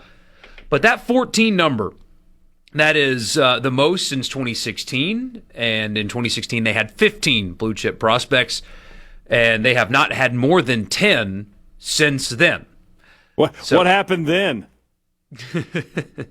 They had 3 5-stars in that class, which, that. What happened after? Hugh Freeze got fired thanks to a local hero that saved Ole Miss football all kinds of money. All right. Positioned them for the modern era of college football. All right. I mean, Ole Miss is quite thankful for what happened after the 2016 recruiting class. That was a great thing. But anyway. And then Elijah Cox, he is a 3-star edge from outside of Atlanta. And as I understand it, Hadad, he was down to State and Ole Miss, even though he's from the East Coast. I believe that is correct. And that's an interesting pickup for Ole Miss, because when you look at the Ole Miss recruiting class, they've got 3 higher-rated guys than him at the same position. And same position. It tells you, I think it says more about State than anything else, to be honest with you. I think it's more like they just can't get guys in this class, but... Somebody asked me about that last night on the podcast, and my answer was simply, right now, State can do one of 2 things in recruiting. They can be patient, or they can dramatically overpay for high school players. Mm-hmm. And I don't think option number 2 is a good option. You got to go get good players, but if it's going to cost you 3 times the amount to get a said player, that's probably not the most efficient use of your resources. Certainly not an out-of-state kid. Yeah. If State wanted to overpay to get one of those 2 defensive tackles that Ole Miss has, I would be in favor of that, because it's Mississippi kid, blue chip kid, more likely to stick. So let me ask you this: they got to go win, because I wanted to ask you about this, and you may not have been planning to go this way, but you and I both agree, like, when it comes to money and NIL, even at Ole Miss, a team that has had great success in the NIL era, mm-hmm. It's only so much money. Do you think the fact that they're looking at they're bringing in all this high school talent, or at least that's what they're looking like they're going to do, is that going to affect what they do when it comes portal season? Possibly to some degree. I think that it's clear that they don't want to be, this staff doesn't want to be as heavily dependent on the portal as the previous staff. They're still going to use it, don't get me wrong, but that's the main takeaway that I have from the class that they're building, because, again, it's high school recruiting, players can leave, all the caveats are there, but there was this conversation around the end of last season that I thought was so disingenuous, that people can't do the 2 things can be true at the same time thing. It's got to be either or. It is, I think, by every objective measure, easier to recruit to LSU. It is a super talent-rich state in which it's the only school in said talent-rich state. Yeah. They have a lot of history, tradition, etc. But there was the implication that... Because of the implication. Because of the implications. But there's the implication that Ole Miss was being maximized, that Kiffin and staff did everything they possibly could have to get the best players they could, and you just can't get good enough players at Ole Miss, period, final. We heard a lot of that internally after the Georgia game, where it was said by members of the coaching staff, you just can't win here. You just can't get good enough players here. But people that cover the program and are familiar with the program, or people that can read our text line and see high school coaches share the same sentiment, high school recruiting was not only not emphasized, but they didn't try. The head coach did not try, was not efficient, did not capitalize on all the momentum, to his credit, that he got by winning football games in high school recruiting in the state of Mississippi and beyond. If you look at their high school recruiting classes compared to the wins on the field, it doesn't make sense. Right. How were you not able to go get better players within your own state even when you're winning like this? And they made up for it in the portal. They had a lot of really good portal classes, but at times they had to scramble at certain positions because they abandoned basically abandoned the high school ranks really until Golding got there and helped kind of recalibrate their thinking when it comes to how they get players. I mean, you can draw your own conclusions. I think Lane Kiffin used that strategy because he thought it was going to be a short-term, win quickly, get out situation for him. Right. Which in some ways it was. It was. It really was. If not for his daughter, it would have been in 2022. So, and he's admitted that publicly. I don't like talking about families, but he said as much out loud. Right. So there's the implication that Ole Miss was at their ceiling in terms of player acquisition. I can't help but laugh every time I hear the word implication. It just immediately takes me there. Are you going to hurt women? No one's going to hurt women. The implication. It's just the implication. I can't stop. But what they're doing with this class is proof that they can still get better as a program. They can still get better players. They can still capitalize. They didn't come anywhere close to being the best they could have possibly been overall as a program. Won a lot of games. It could have been better. And for whatever reason, there was a lack of effort in the high school recruiting, and you're seeing what it could have been on an annual basis as opposed to just basically putting their hands up and giving up at it. It's going to be interesting. So I guess the follow-up question I have would be is this. When you talk to Ole Miss fans, you know how they think. Yeah. If we come to the end of the season, let's say Ole Miss has the kind of season we think they're going to have. They're a 9-10 win team in the playoff or at least on the periphery of it. You're still very much all in on Pete Golding. You think everything's going to go well. And Ole Miss finishes and they have the number 10 recruiting class in the country, high school recruiting, right? A top 10 recruiting class. But their portal class is 15th. Are they happy? Yes. Okay. And of course, I mean, Hadad, of course they are, right? With winning football games breeds happiness regardless of what happens otherwise. But yeah, I think they are. Okay. You just have to have a high hit rate on your portal class. But, I mean, the strategy works. I just wonder because, Ole Miss has gotten this reputation, and part of that is Kiffin, right?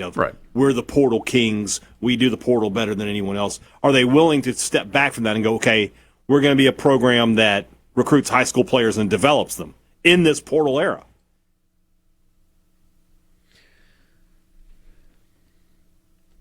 I think on the lines of scrimmage in particular, I think you can build a... No, you've got to do on the high school at the line of scrimmage, no question. You can build skill positions through the portal. Yeah. A lot of guys available. I mean, you look at any school, they're stacked with wide receivers. They're everywhere. Right. You can go get running backs. They're everywhere. State and Ole Miss both were desperate for offensive tackles. Desperate. And look at what they got. Yeah. They're just not there. So you have got to, I think, moving forward, and the sport evolves so much, this might change in 12 months, but I think you have got to do well on the lines of scrimmage because those players statistically are the least likely to leave anyway. Right. Linemen are the least likely to leave. Right. So we'll see. I don't know. I know that there was a lot of, I just can't get good players here. And when you talk to high school coaches and people like agents and stuff like that, and then you see 14 blue chippers in the class for the first time since 2016, I don't think you tried hard enough to get good players in high school anyway at Ole Miss. I don't know. We'll see. We'll see is going to be a big answer around here for a while. Sports Talk Mississippi. Right. We'll be back. From the Venable... What we're going to do right here is go back. And now back to the sports. This is Sports Talk Mississippi. So let's get rolling. On Super Talk Mississippi.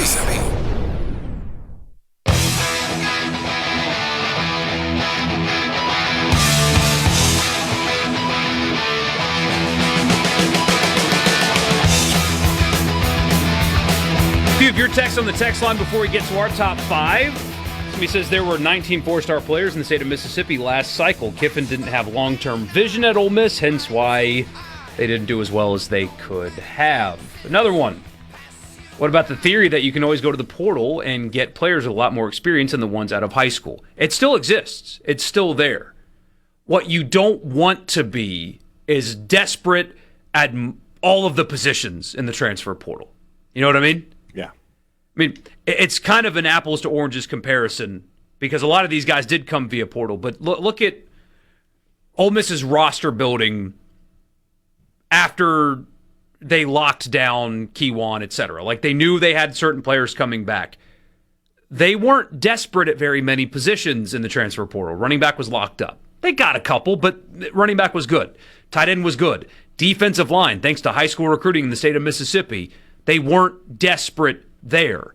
They went out and got a good defensive back from Auburn, Crawford, but they returned to defensive. They didn't have desperation. They got to use the portal to fill the roster with needs to supplement what they had. That's the best spot you want to be in. You want to have a roster and then supplement through the portal instead of, oh no, I need an entire offensive line, a running back, a quarterback, 4 wide receivers, defensive end, 2 defensive tackles, 2 linebackers, 2 safety. You know what I mean? Right. So that it's the finding that sweet spot of getting experienced players out of the portal, keeping the ones you want to keep, processing the ones you don't, being prepared to lose guys that you don't want to lose. There's a lot more to it these days, but you can do it all. It's possible to do it all. I mean, Kirby Smart does a great job. Ohio State does a great job at roster retention using the portal high school recruiting. Yeah.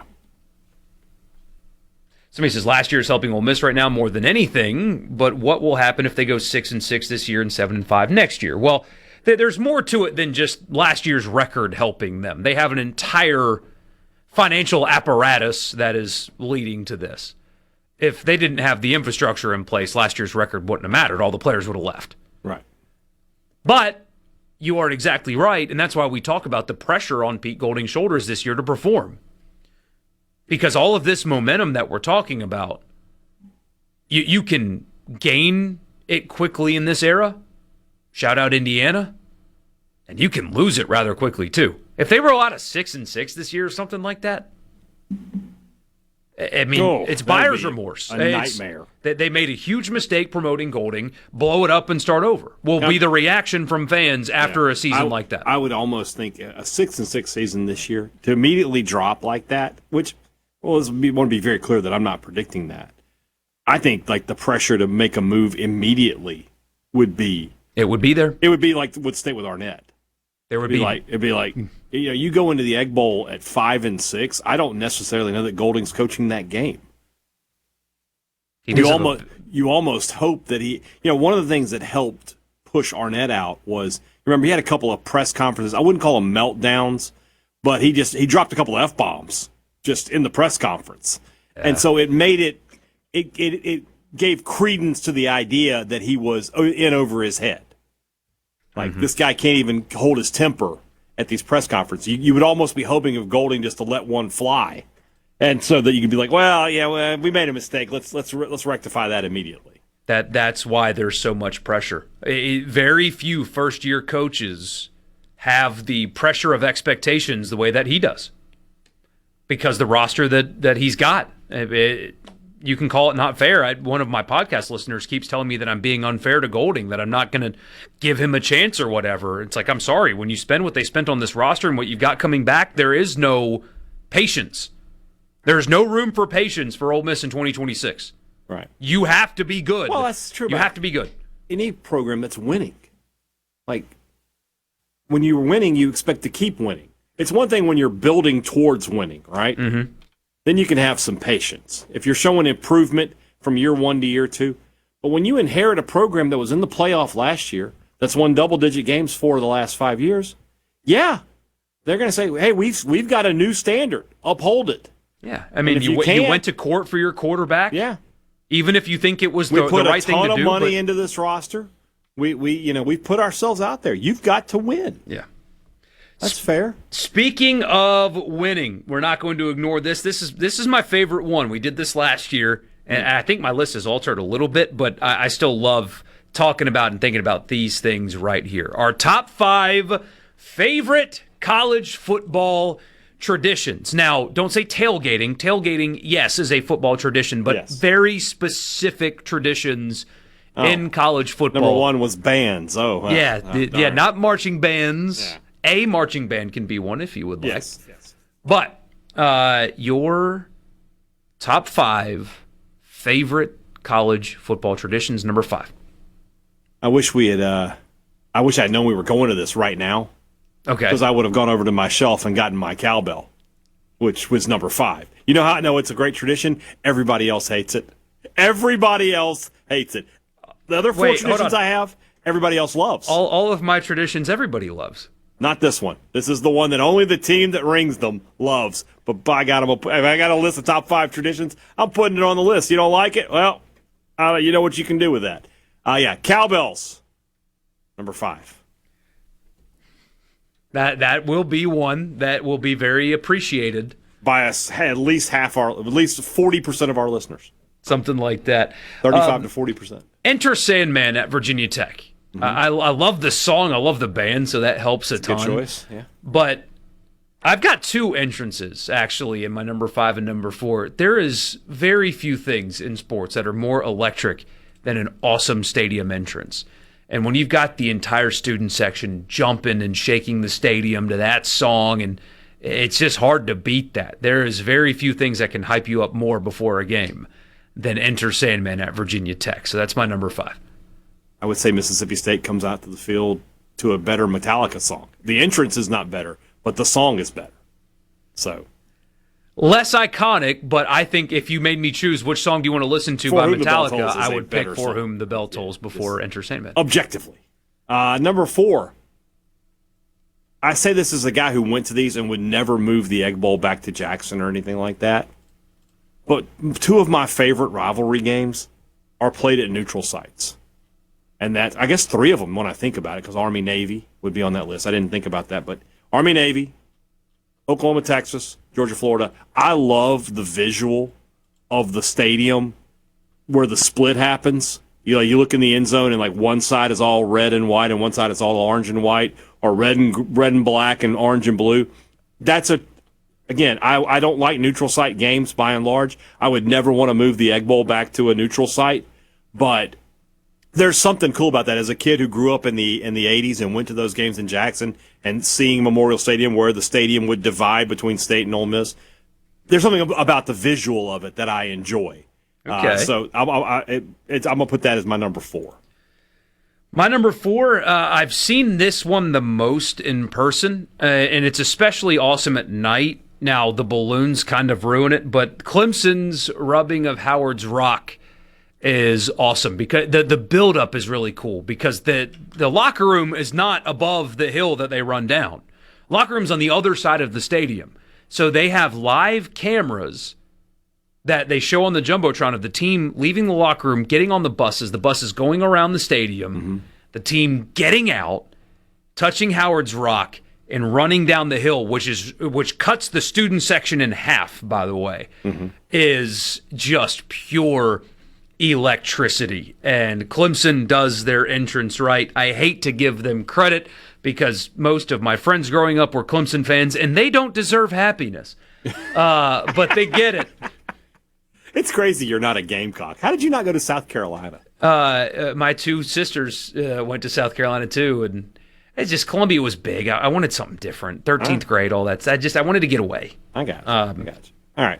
But yeah, Clemson's entrance and the rubbing of Howard's Rock is absolute electricity. All right.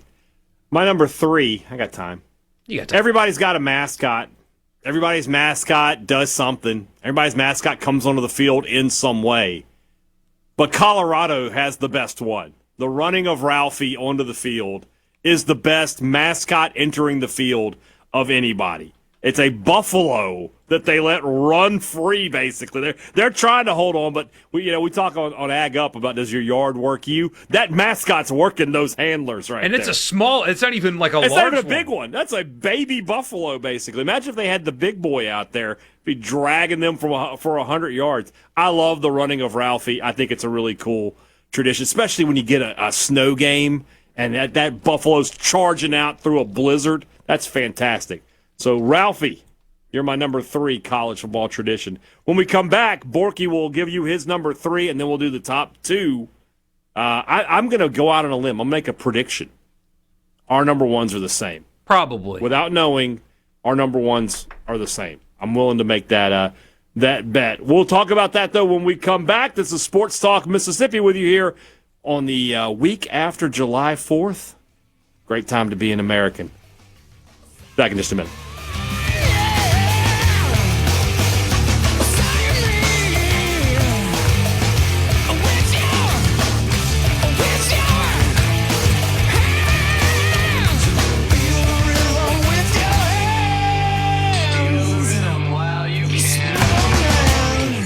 From the Seabrook.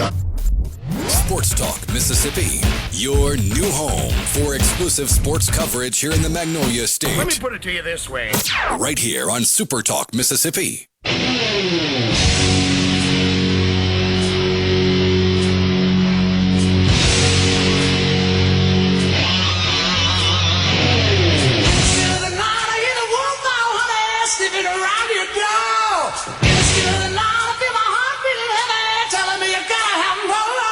All right, our top 5 favorite college football traditions. Hadad gave us number 3. My number 3, another one that pains me to say. Oh. Tyler, you're going to appreciate this one if you're listening out there. The War Eagle. Ah, that's a good one. Oh, man. Watching an eagle. So I guess the current one's a golden eagle. Shout out Southern Miss. Oh. But watching that eagle fly around the stadium and the War Eagle. Hey, if that doesn't get your juices flowing, then I can't help you. Now, there's also a really funny video of that poor bird flying right into a window. That was a Mississippi State game. And that's kind of funny. Yeah. The bird was okay, so we can laugh. It's fine. He was fine. But, man, I love watching that bird fly around that stadium and land on the... I got goosebumps watching that live. That's how good it is. It's very good. I've seen it a couple times live. It's fun. Number 2, Borkey, you've already said it. Clemson's entrance, basically. Like the rain. Now, look, I will say this. The way Dabo gets out in front and sprints is one of the dorkiest things in college football. Even Eli Drinkwitz looks at it and goes, dude, that's dorky. I mean, that's just everybody look at me, look at me, look at me. It's so weird. But that said, them running down the hill is a fantastic visual. The Howard's Rock. You know, I love a good college football prop. You got something out there that like why do we have this rock? Well, there's a story behind that, son, and that I just think it's huge. I like Clemson may have the best entrance and the best finale to every game because they also have the meet me at the Paw, right? Yeah. Mm-hmm. Where they allow everybody to come out on the field. I think that's really, really cool. So maybe that's the way Clemson bookends their games should be the answer to this. But it's that entrance is awesome. I've always been a big fan of it. My number 2, the Script, Ohio. Oh, we don't have the same number 1. The dotting of the I, the Script, Ohio. Seeing that in person, the precision of that marching band is unparalleled. They are, I mean, with the way they weave in and out of each other, and it's all traditional. If you've seen it once, you've seen it forever because it is the exact same. And also the sousaphone player dotting the I is a really cool thing. What blew my mind even more, though, was after it's a huge honor to dot the I. Huge honor. He will go in the concourse of the stadium, and there will be a line around the stadium of people wanting to get a picture and an autograph of the sousaphone player from the marching band. Interesting people up there. Yeah. But that's a really cool thing to see in person as well because it is the exact same. The precision is unmatched.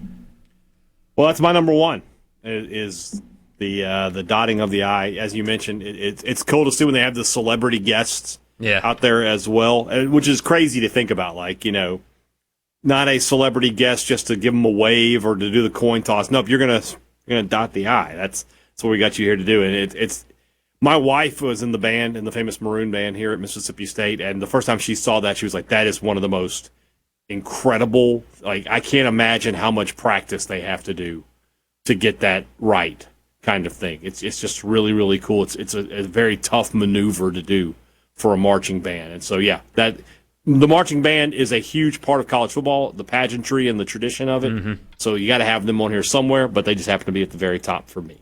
So I'm very interested in what your number one is. The Iowa Wave. Okay. It's kind of a cop-out answer because it tugs at your heartstrings. Yeah. It's more about doing something for the kids than a You football look like tradition. Tom Rinaldi, so. But yeah, the Iowa Wave were in between the first and second quarter. Everybody stops, the players on the field, the coaches, everybody turns and looks up at the children's hospital that the upper floors look into the stadium there at Iowa, and they wave to the kids.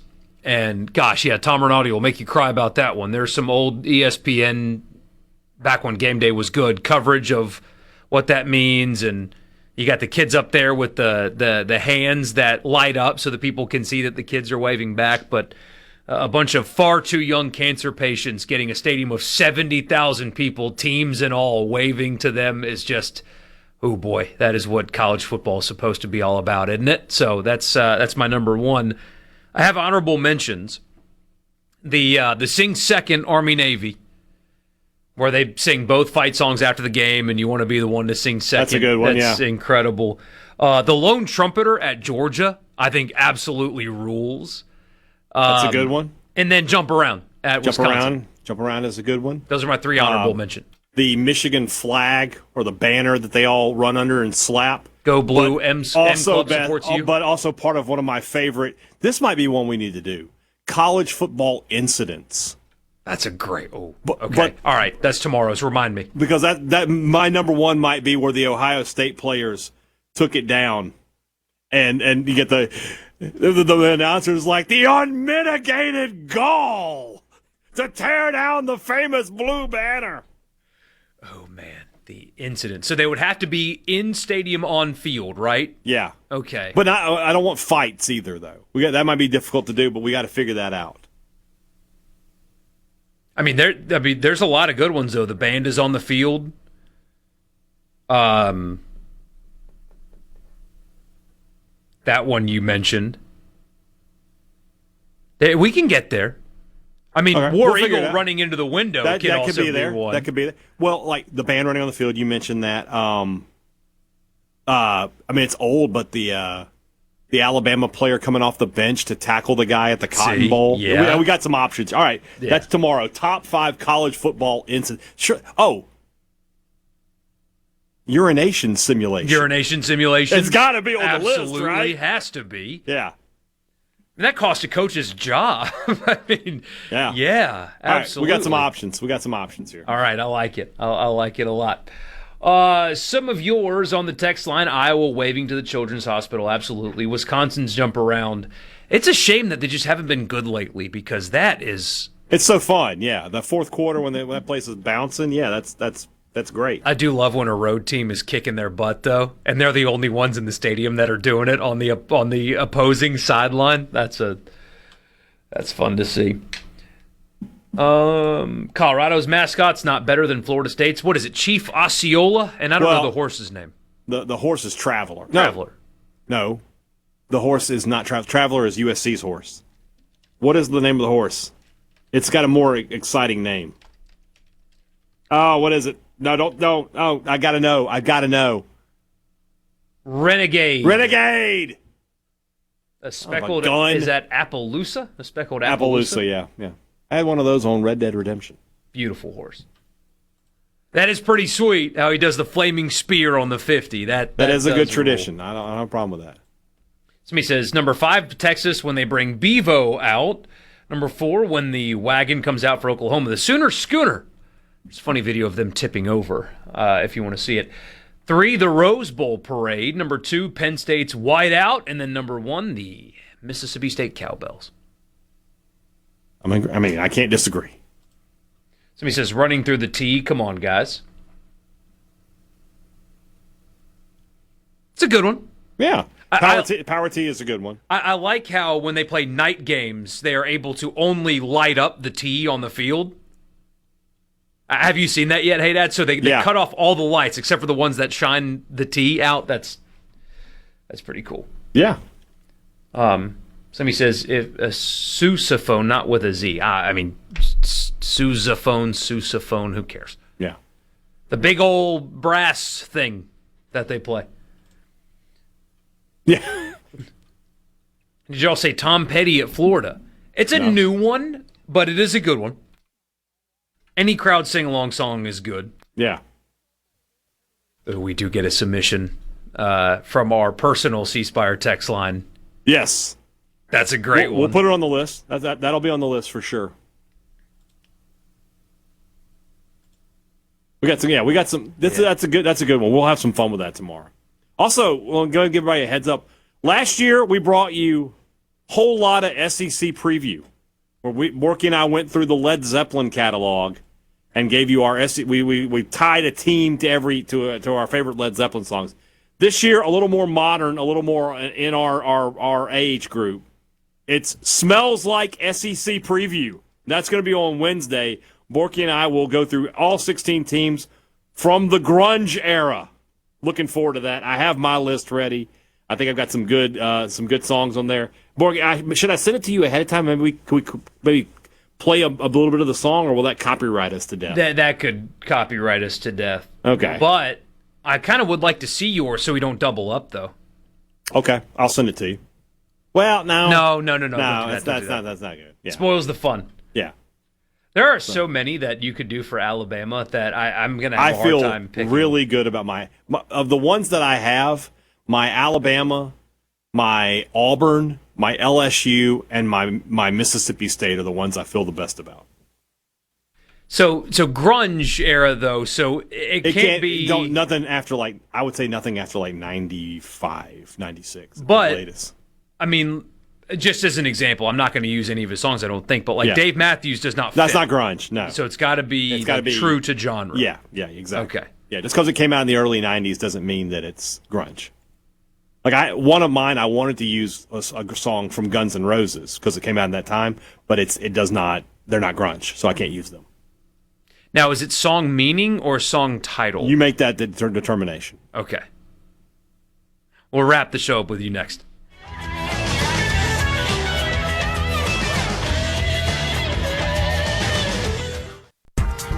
This is a place for crazy people. If it's sports in Mississippi, you'll hear about it here. Sports Talk Mississippi on SuperTalk Mississippi. Take me home to the place I belong, West Virginia. I hate that it's taken away my here's the situation joke. I feel like I can't make it.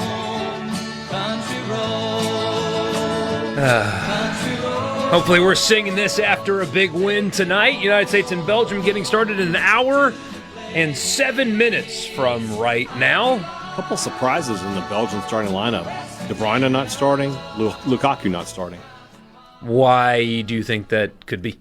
Well, Lukaku, they're older. They're older guys, and maybe they just look, let's try to get 30 good minutes of that of them at the end there if we can. The guys that are replacing them are still world-class players. I mean, Charles De Ketelaere, the guy they'll play up top, is a really, really good young player. But they're just maybe they just feel like, hey, those guys we need them at the end. We don't need them in the 60th, the 40th minute, the 50th minute. We need them in the 70th, and the 80th, and the 90th minute. So maybe that's the thought process there. No changes in the Americans lineup. Balogun going to play. Yeah, no doubt about that. No question about that. Yeah. Big night for Pulisic in particular. I mean, that's the low-hanging fruit. It's like saying, well, Trinidad's going to be important for the LSU game, but big player. But it is. I mean, he is Captain America, but he has also been really good, although in limited action in this World Cup, and he's got to be really good again tonight. And I mean, big night for Tim Ream. I think he was awesome in the Bosnia game. But yeah, you said, I mean, Belgium's attack is the best that they've probably seen so far in this World Cup. Not probably. Mm-hmm. And Ream is older, and he's been good so far. They got to rest him in the third game of the group stage, but when you've got young, explosive players, that can become an issue for him. He's very smart. He's never in bad places, but he is up there in age, and he's going to have to deal with something a little bit different this time around. There we go. You confident? No, not even a little. I'm terrified.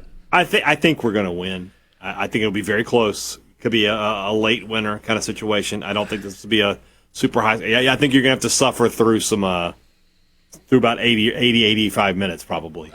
And you just have to live. You'll be all right. And the thing is, if they win... You made it through the Sugar Bowl last year. You'll make it through this. If they win, Friday is so stress-free. It's just whatever. It's a celebration, sure. Look, I'll just go ahead and tell you right now. I felt like they were going to beat Bosnia. I feel like they're going to win tonight. I do not think they'll beat Spain. No. Spain's too good. But who cares at that point? You had an incredible campaign. You've had a lot of fun. But tonight, I feel pretty confident. That first goal is so crucial. Mm-hmm. You need to keep the crowd in it. I thought last night England getting the first goal really helped them, even though the Azteca came back into it, especially with the red card. Yeah, and they got one like 3 minutes after the first one, too. Yeah, they when it was 2-0, at 2-0, I was like, they're in real trouble here. And then they got that awesome goal that where I thought he was going to take that net off when he fired it in there. But, I mean, that's what the Americans need. They need the crowd rocking. If Belgium comes out and gets a quick one, brings that energy level down. You don't need that. You don't need that if you're the Americans. Need Seattle to pull through for us. They did a heck of a job. Seattle was nuts for the Australia game, it looked like. And Monday Night Football. How funny is that? Monday Night Football in Seattle. It's killing me this isn't on ABC or ESPN. We could have Monday Night Football. It'd be so great. How hard? You said it earlier. How hard would it hit? Is that when they come back from commercial and the teams are taking the field? They go from Sports Center to we take you down to Seattle. Here we go. Da da da da. The United States of America. Oh my God. Da da da da da. Belgium. Oh man. Oh my God. And Hank Williams. They're kicking the ball on Monday night. Something like that. We just get something going. Come on. Make it happen. Make it happen. We do need just to keep Americanizing the heck out of our football. Exactly. Hank Williams Jr. on it. Hank Williams Jr. introing a World Cup game is peak America, in my opinion. We'll see where it takes us. So Borkey, if you guys ever watch on SuperTalk TV, Borkey heads out for 90 seconds left. He just can't take any more of me. But then we replace him with somebody who's even more nervous about tonight's game. Here he comes. He's about to join us. I hope you're watching on SuperTalk TV. Is he decked out in red, white, and blue? He is! Look at this man. I am a real American. Rhino joining us here for the last 90 seconds. All right, United States versus Belgium, 7 o'clock. Not first pitch, not tip-off, not kickoff, I guess, is what we'll be calling it. We'll be talking about that all day tomorrow. We'll do our top 5 college football incidents tomorrow. That's going to be a lot of fun. Plus, we'll have plenty more to talk about. And then on Wednesday, the SEC preview viewed through the eyes of grunge. Smells like SEC preview coming this Wednesday. Don't miss that. All right, let's go America. For Rhino, for Michael Borkey, for this country, for Balogun. I'm Brian Hadad. Thanks for listening to Sports Talk Mississippi. Talk to you tomorrow.